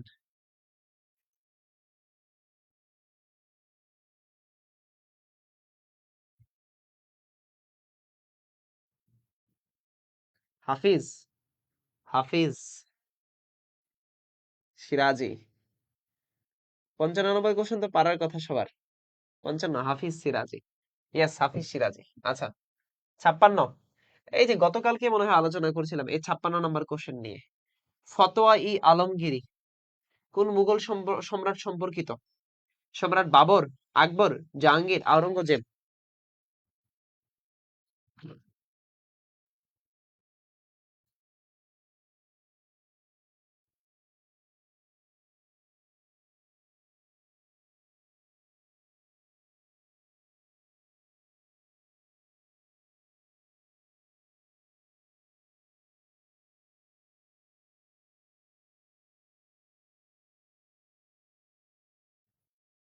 ওকে, এই কোশ্চেনটা পারার কথা। আকবর, মিশকাত নওশিন বলছে আকবর। আকবর না, আকবর তো হওয়ার সুযোগই নাই। তাহলে তুমি ইতিহাসটা জানো না। আকবর হওয়ার সুযোগ নাই। যারা আকবর উত্তর করবে তাদের ইতিহাস তোমরা জানো না। মিশকাত নওশিন, তুমি ইতিহাসের ক্লাস করোনি মনে হয়। উপহার তলোয়ার, ইয়েস, উপহার তলোয়ার। উপহার তলোয়ার গতকালকে রাতেই বোধহয়, গতকালকে রাতে নাকি কবে যেন ক্লাস নিলাম। ফতোয়া-ই আলমগীরি, ফতোয়া-ই আলমগীরি হচ্ছে, এই ফতোয়া-ই আলমগীরি হচ্ছে তার এই সম্রাট আওরঙ্গজেবের যে আইন সংকলন করেছিলেন, সেই আইন সংকলন করেছিলেন ফতোয়া-ই আলমগীরি নামে। আর এই আওরঙ্গজেব তিনি জিন্দা পীর ছিলেন। তার বাবা তাকে যে তলোয়ারটা উপহার দিয়েছিল নেতৃত্ব গুণাবলী দেখে, সেই তলোয়ার নাম ছিল আলমগীর। এরপরে তিনি আলমগীর নামে পরিচিতি লাভ করেছিলেন এবং তিনি যে আইন সংকলন করেন সেটা ফতোয়া-ই আলমগীরি নামে পরিচিত। কোশ্চেন 56। এবার আসেন কোশ্চেন 57-তে আসেন। 57, কোশ্চেন 57। ওকে, এই যে নাদির শাহ, পারস্যের নাদির শাহ। কোশ্চেন 57-তে আসেন। 57 উত্তর করবেন সবাই, একটু ঝটপট উত্তর করেন। 57, সবাই 57 উত্তর করেন তো।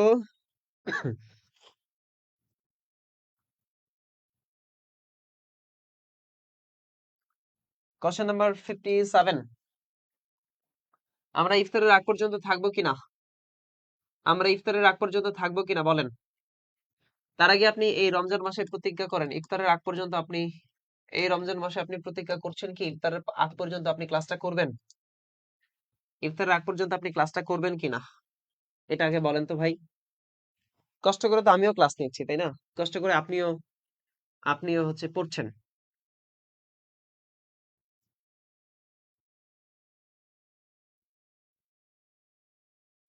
আপনি শুয়ে শুয়ে ক্লাসটা দেখেন। টেবিলের মধ্যে বসে বসে লিখতে হবে না। আপনি শুয়ে শুয়ে বসে বসে ক্লাসটা শুয়ে শুয়ে দেখেন। শুয়ে শুয়ে কমেন্ট করেন। এনজয় করেন ক্লাসটা। সমুদ্র হোসেন বলছে না স্যার থাকবো না। আচ্ছা, আপনি শুয়ে শুয়ে ক্লাসটা দেখেন, শুধু কমেন্ট করেন। মানে এটা একটা কাইন্ড অফ ধরেন এক্সামই হচ্ছে। আপনি অ্যান্সার করতেছেন। ভাই আসরের নামাজের বিরতি দিলে করবো। হ্যাঁ, ইনশাল্লাহ দিব। নামাজের বিরতি দিব ইনশাল্লাহ। যখন নামাজের বিরতি চান, নামাজের বিরতি দিয়ে দিব। ওকে, নাদির শাহ ভারত আক্রমণ করেছিলেন কত সালে? 1739 সালে অনেকে বলছেন। নামাজের বিরতি দিব। ওকে, 57 নম্বর কোশ্চেন। ঠিক আছে, ঠিক আছে, দিয়ে দেবো ইনশাআল্লাহ। তাহলে দেখেন, 1739 সালে নাদির শাহ ভারত আক্রমণ করেছিলেন। পানিপথের দ্বিতীয় যুদ্ধ কার মধ্যে হয়েছিল? গতদিনে আক্রমণ মানে পড়ানো হয়েছে যে বাবর এবং ইব্রাহিম নদীর মধ্যে পানিপথের প্রথম যুদ্ধ হয়। হুমায়ুন এবং শেরশাহর মধ্যে হয়নি, আকবর ও দাউদ খানের মধ্যে হয়নি। তাহলে এই যে আকবর এবং হিমু, গতদিন ক্লাসে আমরা আলোচনা করেছিলাম পেট ব্যাচের, যে অপশনে তুমি বৈরাম খাও পেতে পারো, অথবা তুমি পেতে পারো কি আকবর। মনে আছে যে এই আকবর বৈরাম খানকে লর্ড খান ই বাবা বলে ডাকতো। তাহলে এই কারণে দেখেন কখনো অপশনে এই বৈরাম খা থাকে অথবা আকবর থাকে। ওকে, ভুল কিছু নেই। আকবরের বাবা মারা যাওয়ার পরে তার যে অভিভাবকের দায়িত্ব পালন করেছিলেন বৈরাম খা, এই কি বলে আকবরের, তখন তাকে খানি বাবা বা লর্ড বলে ডাকতো। ওকে, সি অ্যান্সার সি।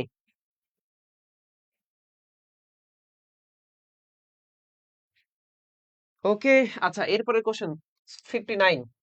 সম্রাট শাহজাহান মুঘল বংশের কততম শাসক? বাবার হইল আবার জ্বর। বাবার হইল আবার জ্বর। শাহজাহান সারিল ঔষধে। সারিল ঔষধে। সারিল ঔষধে। বাবর, হুমায়ুন, আকবর, জাহাঙ্গীর 4, সারিল 5। তাহলে কত? পঞ্চম। পঞ্চম। এই যে অ্যান্সার করতেছেন 58 এর এ অ্যান্সার করছেন। এ কেমনে হয় ভাই? এগুলো ইজি কোশ্চেন, ভুল করা যাবে না। পঞ্চম।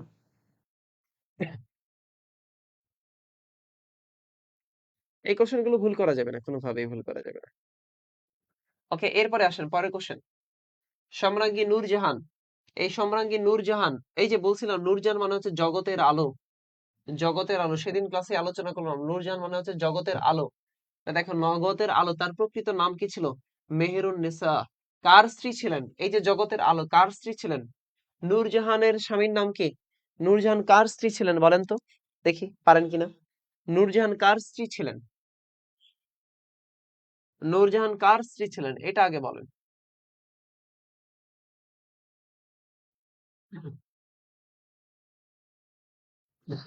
এরপরে আসেন, কার স্ত্রী ছিলেন এটা জানান। 61 কোশ্চেন। বাংলার সবচেয়ে প্রাচীন জনপদের নাম কি? পুন্ড্র জনপদ। সবচেয়ে প্রাচীন জনপদের নাম হলো পুন্ড্র। জাহাঙ্গীরের বউনি, একজন বলছে জাহাঙ্গীরের বউ নাকি?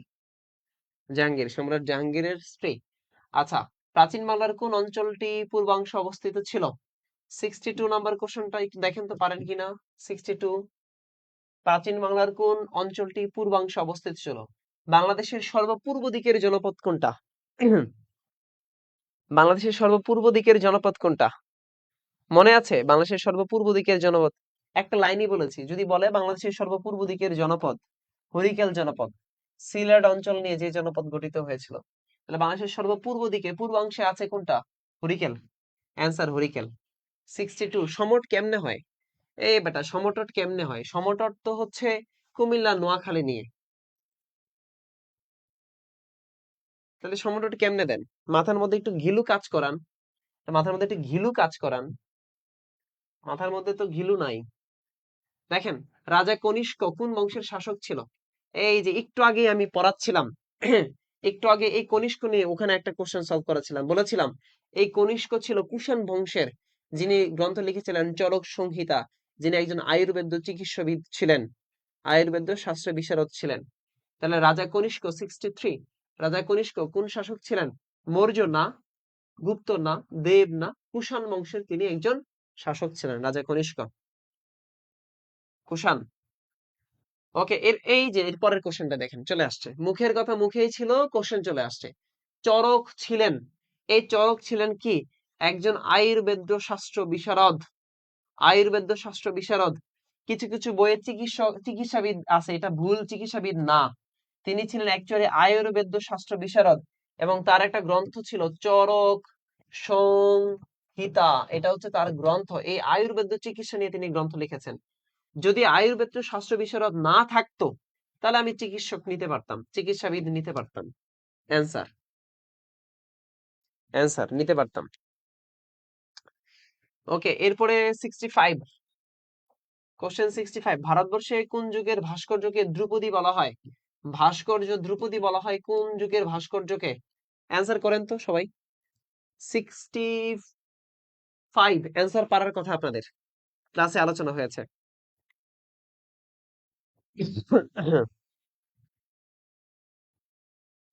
65 এর অ্যান্সার আপনাদের পারা উচিত।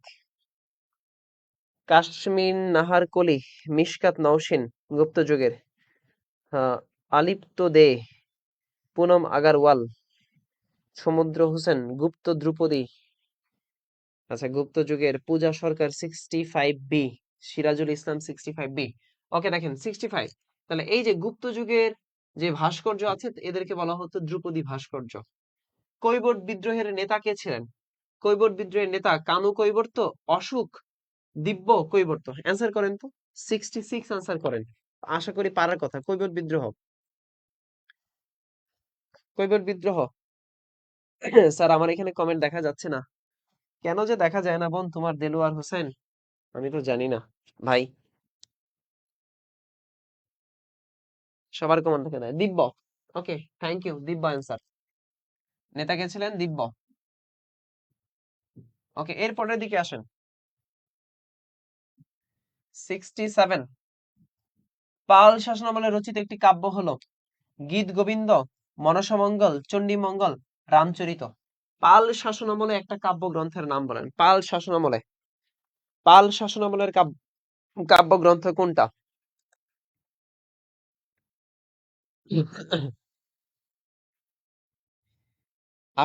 আশরা কি সংগ্রাম? তোমার কমেন্ট আমি পড়েছি, আমার কমেন্ট ভাইয়ের ডিভাইসে সাপোর্ট করে না। এই সংগ্রাম তোমার কমেন্ট পড়লাম।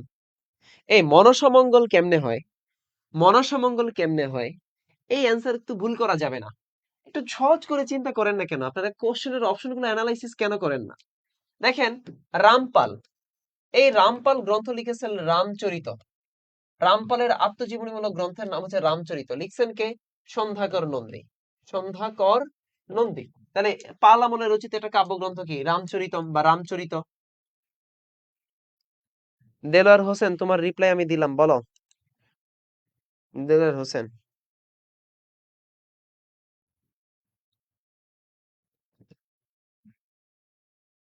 একটু তো মাথাটা খাটাইতে হবে, অপশনগুলো মাথা খাটাইতে হবে, মাথা খাটাতে হবে, নাহলে তো ভুল হয়ে যাবে। ওকে, কতগুলো কোশ্চেন সলভ করলাম? 68-এ আসো। এই যে এটা পারার কথা, ইতিহাসের প্রথম ক্লাসে আলোচনা করেছি। ইতিহাসের প্রথম ক্লাসে তবকাত-ই-নাসিরি রচনা করেন কে? মিনহাজ উস সিরাজ, আবুল ফজলের আইনি আকবরী গ্রন্থ, বাদ। শাহ মোহাম্মদ শগীরের গ্রন্থের নাম কি? ওই যে কি বলে, তোমার হচ্ছে ইউসুফ জুলেখা, শাহ মোহাম্মদ শগীর, ইউসুফ জুলেখা। তাহলে অপশন মির্জা নাথান, মিনহাজ উস সিরাজ। ক আর ঘয়ের মধ্যে এবার কনফিউশন, বলেন ক আর ঘয়ের মধ্যে কোনটা? মিনহাজ উস সিরাজ, তবকাত-ই-নাসিরি, মিনহাজ উস সিরাজের গ্রন্থ। 68 ডান, 68 ডান, 68 ডান, 68 ডান। 69, 69 আসেন 69 এর দিকে। হিন্দুদের আদি গ্রন্থের নাম কোনটা? এইটা একটু আহ তোমার পার্থ হয়তো কষ্ট হতেও পারে। হিন্দুদের গ্রন্থ রামায়ণ, মহাভারত, বেদ, তিনটাই। তিনটাই। এখন এর মধ্যে কোনটা হচ্ছে হিন্দুদের আদি গ্রন্থ সেটা বলো। হিন্দুদের আদি গ্রন্থ বলে হিন্দুরা যারা মানে, হিন্দুদের আদি গ্রন্থ। দেলোয়ার হোসেন বলছে কেউ একটু রিপ্লাই দাও রে ভাই। বোন, আমি তোমার রিপ্লাই দিয়েছি।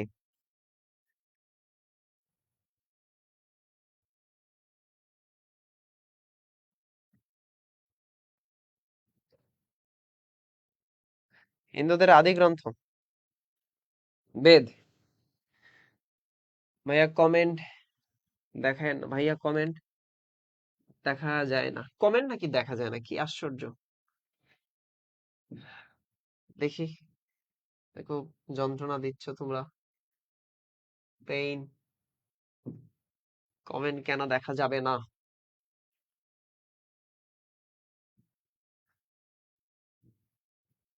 সবার কমেন্ট দেখা যায়, তোমার কমেন্ট দেখা যায় না।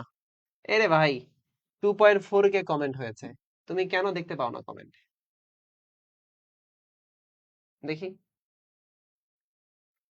তুমি তোমার লাইভে যাও ভালো করে। লাইভে গিয়ে, তোমার নেটওয়ার্কের সমস্যা।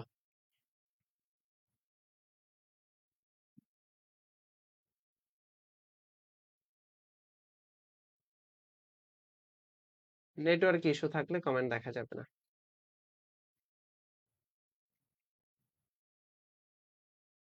এই যে কমেন্ট, এই যে কমেন্ট দেখা যাচ্ছে, এই যে কোনো এক সন্ধ্যায়। আরে ভাই, যাদের দেখা যায় না হেতিরে লাইটে ক্লাস করো। কাশ্মীর নাহার কলি, আমারও দেখা যায় না। এ দেখো কলি, তোমার কমেন্ট দেখা যায়, দেখছো? তোমরা ফেসবুক আপডেট করো। তোমরা ফেসবুক আপডেট দাও, তোমাদের ফেসবুক যে অ্যাপ আছে সেটা আপডেট দাও। ফেসবুক, হোয়াটসঅ্যাপ, ইনস্টাগ্রাম, এগুলো সব আপডেট নিচ্ছে, এগুলো সব আপডেট দাও। অ্যাপ আপডেট দাও। অ্যাপ আপডেট দিলে তোমার কমেন্ট দেখা যাবে।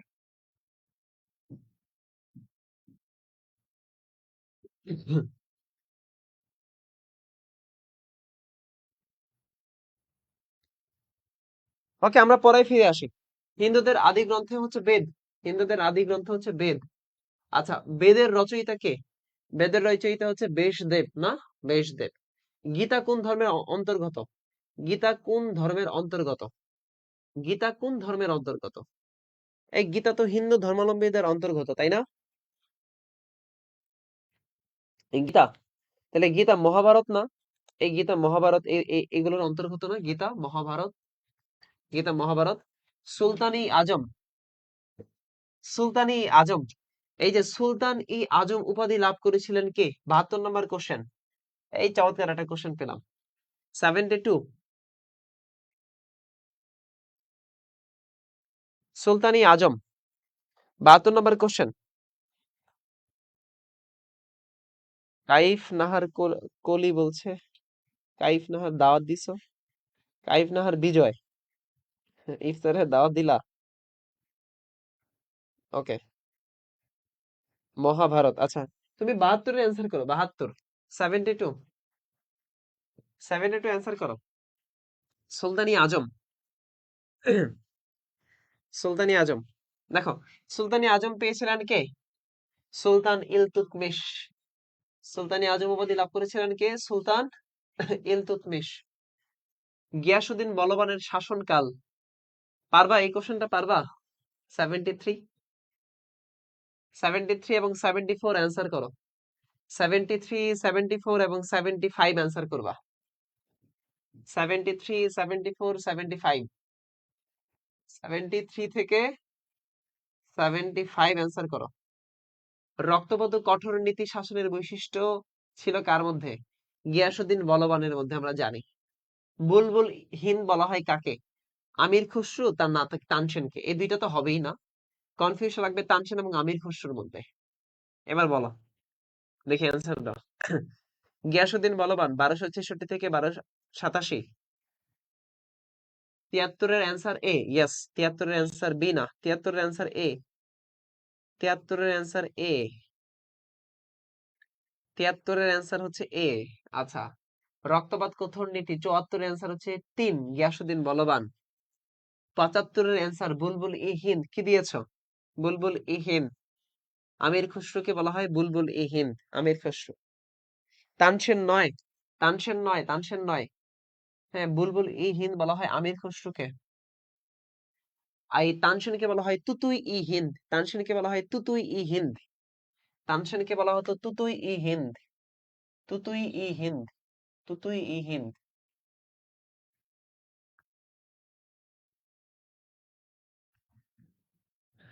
75 তানসেন হইতো না, তুতুই ই হিন্দ থাকলে তানসেন হতো।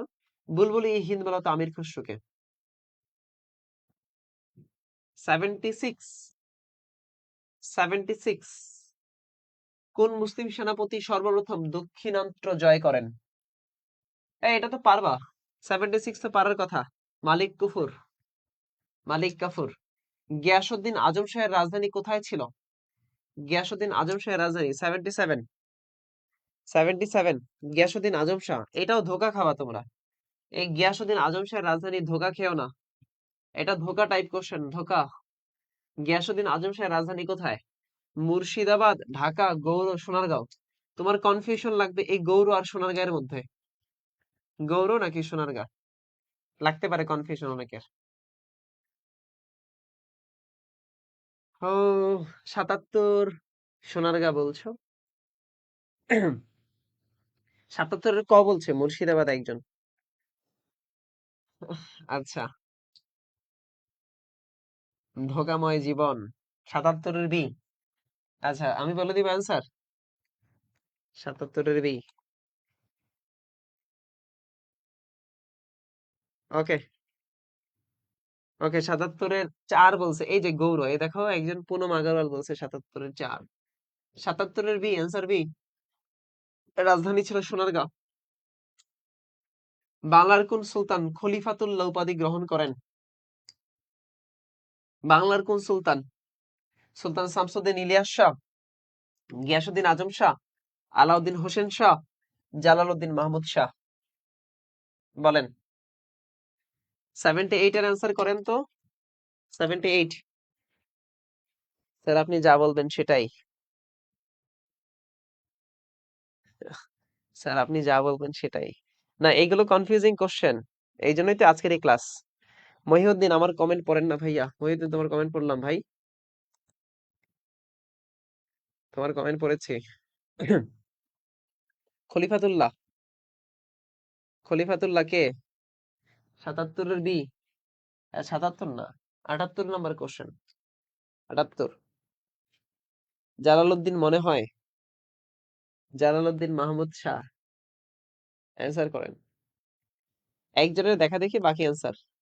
78-এর ঘ বললাম। আচ্ছা, সোনারগাঁও হবে শিওর। আলাউদ্দিন হোসেন শাহ, শাওন স্নিগ্ধা, পূজা সরকার। পূজা সরকার, তানজিলা সানহা। আচ্ছা দেখেন, বাংলার খলিফাতুল্লাহ উপাধি লাভ করেছিলেন জালাউদ্দিন মাহমুদ শাহ। এবার 79 কোশ্চেন দেখেন। 79 শ্রী চৈতন্যের আবির্ভাব ঘটেছিল কোন সুলতানের আমলে? শ্রী চৈতন্যদের আবির্ভাব ঘটেছিল। ফারহানা জাহান আপনার কমেন্ট পড়েছে ভাই। 79 শ্রী চৈতন্যের আবির্ভাব ঘটেছিল। এটা পারা উচিত। শ্রী চৈতন্য। 79টা পারা উচিত। শ্রী চৈতন্য। বাংলার বাংলার আকবর বলা হতো যাকে? বাংলার আকবর বলা হতো কাকে? আলাউদ্দিন হোসেন শাহকে, যার সময়ে হিন্দুদের সময় কি হয়েছে, তিনি অনেক প্রিভিলেজ দিয়েছিলেন হিন্দু সম্প্রদায়ের মধ্যে। 78 মাথা ঘুরতেছে। জালালউদ্দিন মাহমুদ শাহ। 79 হচ্ছেন আলাউদ্দিন হোসেন শাহ। শ্রী চৈতন্যের আবির্ভাব ঘটেছিল। ভাইয়া দেখা যাচ্ছে না। কই দেখা যাচ্ছে না ভাই? দেখা তো যাচ্ছে। দেখা তো যাচ্ছে। 79। একটু জুম করলে ভালো হতো। না, জুম করে দিলাম। 79। 79 ডান। এবার 80। কোশ্চেন 80।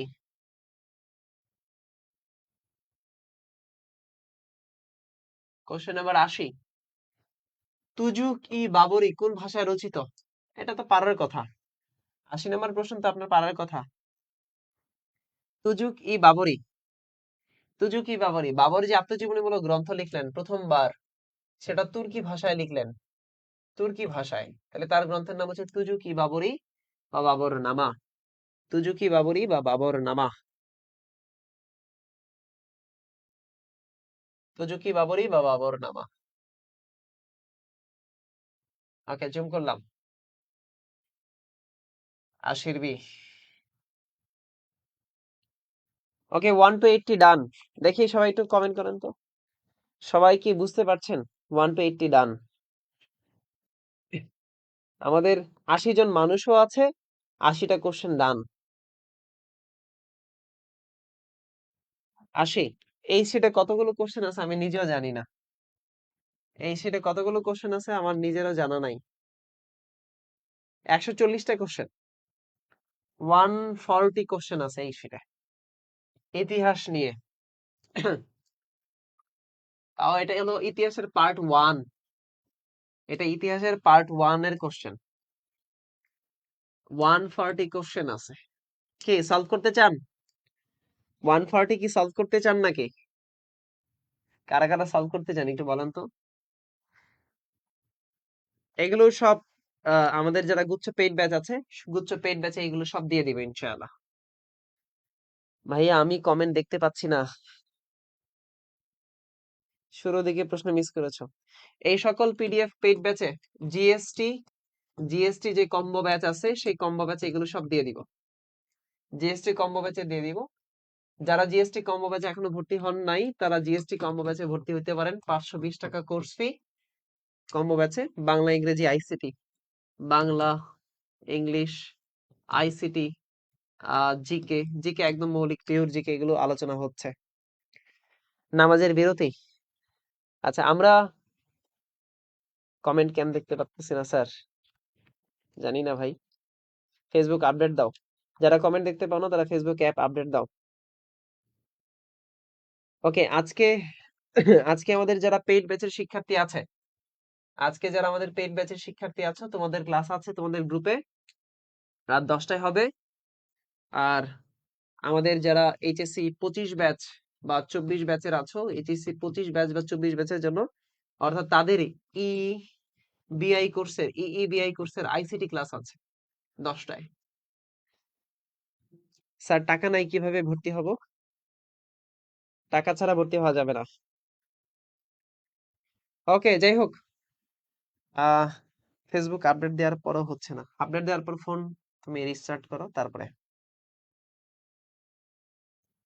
ফেসবুক আপডেট দিয়ে পরে আবার জয়েন করো প্রথম থেকে।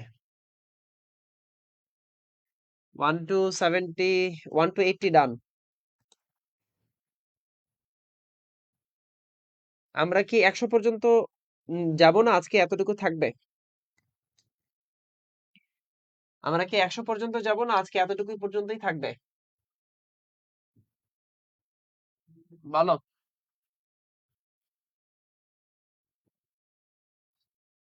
তোমরা বলো। দেখো, জীবনে আসলে পরিশ্রম ছাড়া কোনো কিছু হয় না। তুমি যদি ভালো কিছু করতে চাও ভাই, তোমাকে অবশ্যই পরিশ্রম করতে হবে। পরিশ্রমের বিকল্প কোনো কিছুই নাই।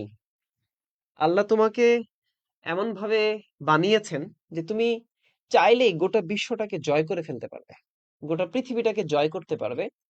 শুধু জয় করতে পারবে না মৃত্যুকে আর জন্মকে। জন্ম মৃত্যু এগুলো আল্লাহর হাতে দিয়ে দিয়েছেন আল্লাহ তাআলা। আর বাকি সবকিছু আল্লাহ মানুষকে দিয়েছেন। মানুষ সেই ক্যাপাবিলিটি রাখে। তো দেখেন, আমি এটাই বলতে চাই যে তোমাদের আসলে এখন মোটিভেশন কি? তোমার মোটিভেশন তুমি নিজে। তুমি যদি চাও নিজের স্ট্যামিনা তুমি নিজেই বাড়াইতে পারো। কালকে রাতে তুমি 2:30 পর্যন্ত ক্লাস নিয়েছি। হ্যাঁ, কালকে রাতে তো আমরা 2:30 পর্যন্ত ক্লাস নিলাম। আমরা বিকেলে 3টায় ক্লাস নিয়েছি গতকালকে। একইভাবে আবার রাত 12টায় থেকে একদম 2:30 পর্যন্ত ক্লাস নিয়েছি। হুম। তো এই যে যারা ক্লাস করেছে তারা কিন্তু অন্তত 2-4টা কোশ্চেন হলেও পেরেছে ব্যতিক্রম ধর্মী। তো এই মুহূর্তে তুমি হতাশ হবা না। এইবার চান্স না পাইলে কোনো আপত্তি নাই, কিচ্ছু করার দরকার নাই। চান্স এবার হয় নাই, হার্ড এন্ড সফট ট্রাই করছো, কোনো প্রেশার নাই। সেকেন্ড টাইম দিবা। এবার ভালো করে পড়ো, জিএসটির জন্য পড়ো ভালো করে। কোনো কারণে জিএসটি যদি না হয়, হ্যাঁ, জিএসটি যদি কোনো কারণে না হয় তোমার, কোনো প্রেশার নাই। তুমি সেকেন্ড টাইম, তোমার অনেকগুলো ভার্সিটি আছে। গুচ্ছ, জাহাঙ্গীরনগর, বিউপি, চট্টগ্রাম, রাজশাহী, অনেক ভার্সিটি আছে। তুমি যে কোনো একটাই ভালো রেজাল্ট করে পড়তে পারবা যদি সঠিক গাইডলাইন থাকে তোমার। আর যদি গাইডলাইন না নিয়ে যদি সেলিব্রিটিদের কাছে যাও, হ্যাঁ, ওই সেলিব্রিটিদের কাছে যাও, তাহলে ওই ব্র্যান্ড, মানে যদি তুমি দেখো যে ও ঢাকা ইউনিভার্সিটির একটা ভাইয়া পড়াচ্ছে, তার কাছে পড়বো, তার কাছে পড়লে ঢাকা ইউনিভার্সিটিতে চান্স, জাহাঙ্গীরনগরের এক ভাইয়া পড়াচ্ছে, এত জোস পড়ায়। জাহাঙ্গীরনগরের ভর্তি হইতে হলে জাহাঙ্গীরনগরের ভাইয়ের কাছে পড়তে হবে। এই চিন্তা ভাবনা থেকে বের হয়ে আসো, ব্র্যান্ডের কাছে যাও। ব্র্যান্ড ভ্যালু বোঝো? ব্র্যান্ড ভ্যালু তো বোঝো। খেয়াল করো, আইফোন, আইফোন তোমরা এটাই বোঝো নাই দেখে এখনো পর্যন্ত তোমাদের ভালো কিছু হচ্ছে না। রেডমি যে ফোন আছে না, রেডমি ফোন, এই রেডমি ফোনেরও ক্যামেরা আছে তিনটা, এরকম এরকম তিনটা ক্যামেরা থাকে। এই রেডমি ফোনেরও ক্যামেরা আছে তিনটা। আইফোন, আইফোনেরও ক্যামেরা আছে তিনটা। এই যে আইফোন, আইফোন 14, 14 প্রো, এটারও ক্যামেরা তিনটা। ঠিক আছে? তো এই রেডমি ফোনের দাম হচ্ছে 20,000 টাকা, আর আইফোনের দাম হচ্ছে 1,20,000 টাকা। সাপোজ আমি বললাম এটার দাম 1,60,000 টাকা। তো দুই ফোন একই ক্যামেরা, একই ছবি তোলে। এটার ছবি যেরকম, রেডমি ফোনের ছবি এরকম। এটার কাস্টমার কেয়ারের যে সার্ভিস তুমি পাবা, রেডমি ফোনের সেই সার্ভিস পাবা। এটার যে ফাংশন আছে, এটার যে লং লাস্টিং ক্যাপাবিলিটি, এটার যে লাইফ টাইম, রেডমি ফোনের কি তাই? তাই নয়। এটার যে প্রসেসর, ওখানকার কি একই একই প্রসেসর? তাই নয়। তো তোমাকে ব্র্যান্ডটা বুঝতে হবে, ব্র্যান্ড, ব্র্যান্ড বুঝতে হবে, ব্র্যান্ড ভ্যালুটাও বুঝতে হবে তোমাকে। হুম। তো তোমাদেরকে এটাই এটাই এটাই আমি বলতে চাই যে ওই তোমরা যে থিওরিতে ছিলা, ঢাকা ইউনিভার্সিটির ভাইয়ার কাছেই পড়লেই চান্স হয়ে যাবে। কি বলে ওই জাহাঙ্গীরনগরের ভাইয়া পড়ায়, ওনার কাছে পড়লেই চান্স হয়ে যাবে। হ্যাঁ, ওই কি বলে, হ্যাঁ হ্যাঁ বলো তো, এমসিকিউ, এমসিকিউ বলো, এমসিকিউ একের অ্যান্সার কি হচ্ছে, ওকে ভেরি গুড, এরকম করে চান্স হয় না। এগুলো করে চান্স হয় না। চান্স হয় ডিপ লেভেলের আলোচনা শুনলে। আমি যখন অফলাইনে পড়াতাম, আমি যখন অফলাইনে পড়াতাম কোচিং এ, কিছু কিছু মানুষ আমাকে কোচিং এর, এই রংপুরের কোচিং অফলাইনে পড়ানোর সময় কিছু কিছু ছেলে মেয়ে বলছে, অর্ণব ভাই এত ডিপ লেভেলের পড়ায়, এগুলো কি অর্ণব ভাই খুব ডিপ পড়ায়, এগুলো আসবে? এদের একটাও চান্স পায় নাই, ওদের একটাও পায় নাই। আরে ভাই, তুই যদি ডিপ লেভেলের পড়ে যাস, তাহলে তুই সহজ কোশ্চেন অ্যান্সার করে যেতে পারবি। আর তুই যদি হালকার উপর ঝাপসা পড়িস, তাহলে তুই ডিপ লেভেলে কখনো পারবি না। মাথা ঘুরাবে, মাথা ঘুরাবে, এই হচ্ছে কথা। একইভাবে ইংলিশের প্রোনাউনের ক্লাস, একটা টিচার হালকার উপর ঝাপসা নিতে পারেন, ওই প্রোনাউনের ক্লাসে একটা টিচার 5 ঘন্টা পড়াইতে পারেন, ব্যতিক্রম ধর্মী পড়ায় পড়ায়। সন্ধির একটা ক্লাস, তোমাকে হালকার উপর ঝাপসা সন্ধি দেখাই দিবে, ওকে এটা এটা সন্ধি, এটা একটু ব্যতিক্রম, এরপরে আরো যে ব্যতিক্রম আছে সেগুলো তোমাকে না পড়াবে না, পরীক্ষা আসবে ওগুলা, পারবে না। কাজে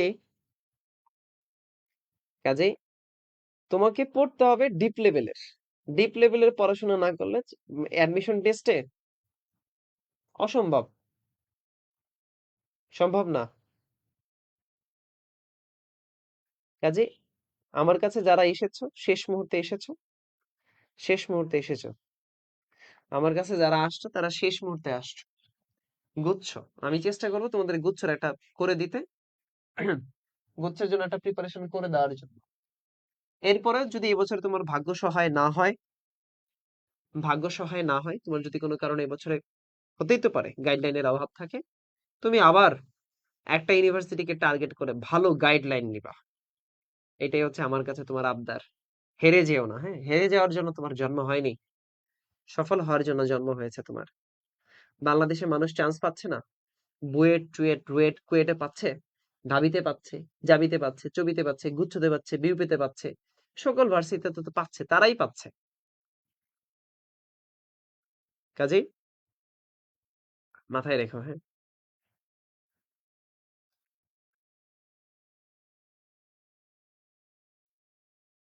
ওকে, আজকের মতো সব পড়তে হবে, সব পড়তে হবে না, এটাই ভুল ধারণা। সব পড়তে হবে। জিকে বাসায় তোমরা ভাবো যে জিকে বই তো আছে, মোটা একটা বই, মিহির জিকে একটা বই আছে আমার কাছে। এই মিহির জিকে একটা বই আছে, 800 পেজের, 700 পেজের একটা বই আছে, এর প্রথম থেকে লাস্ট সব পড়া ফেলবো।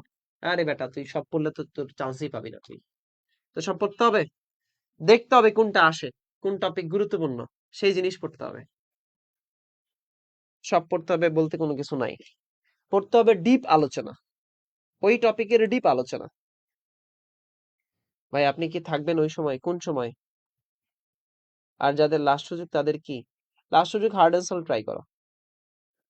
ওকে, যাই হোক, যাই হোক, তোমরা যারা ফার্স্ট টাইমার আছো তাদের জন্য তো গুচ্ছ দিচ্ছ।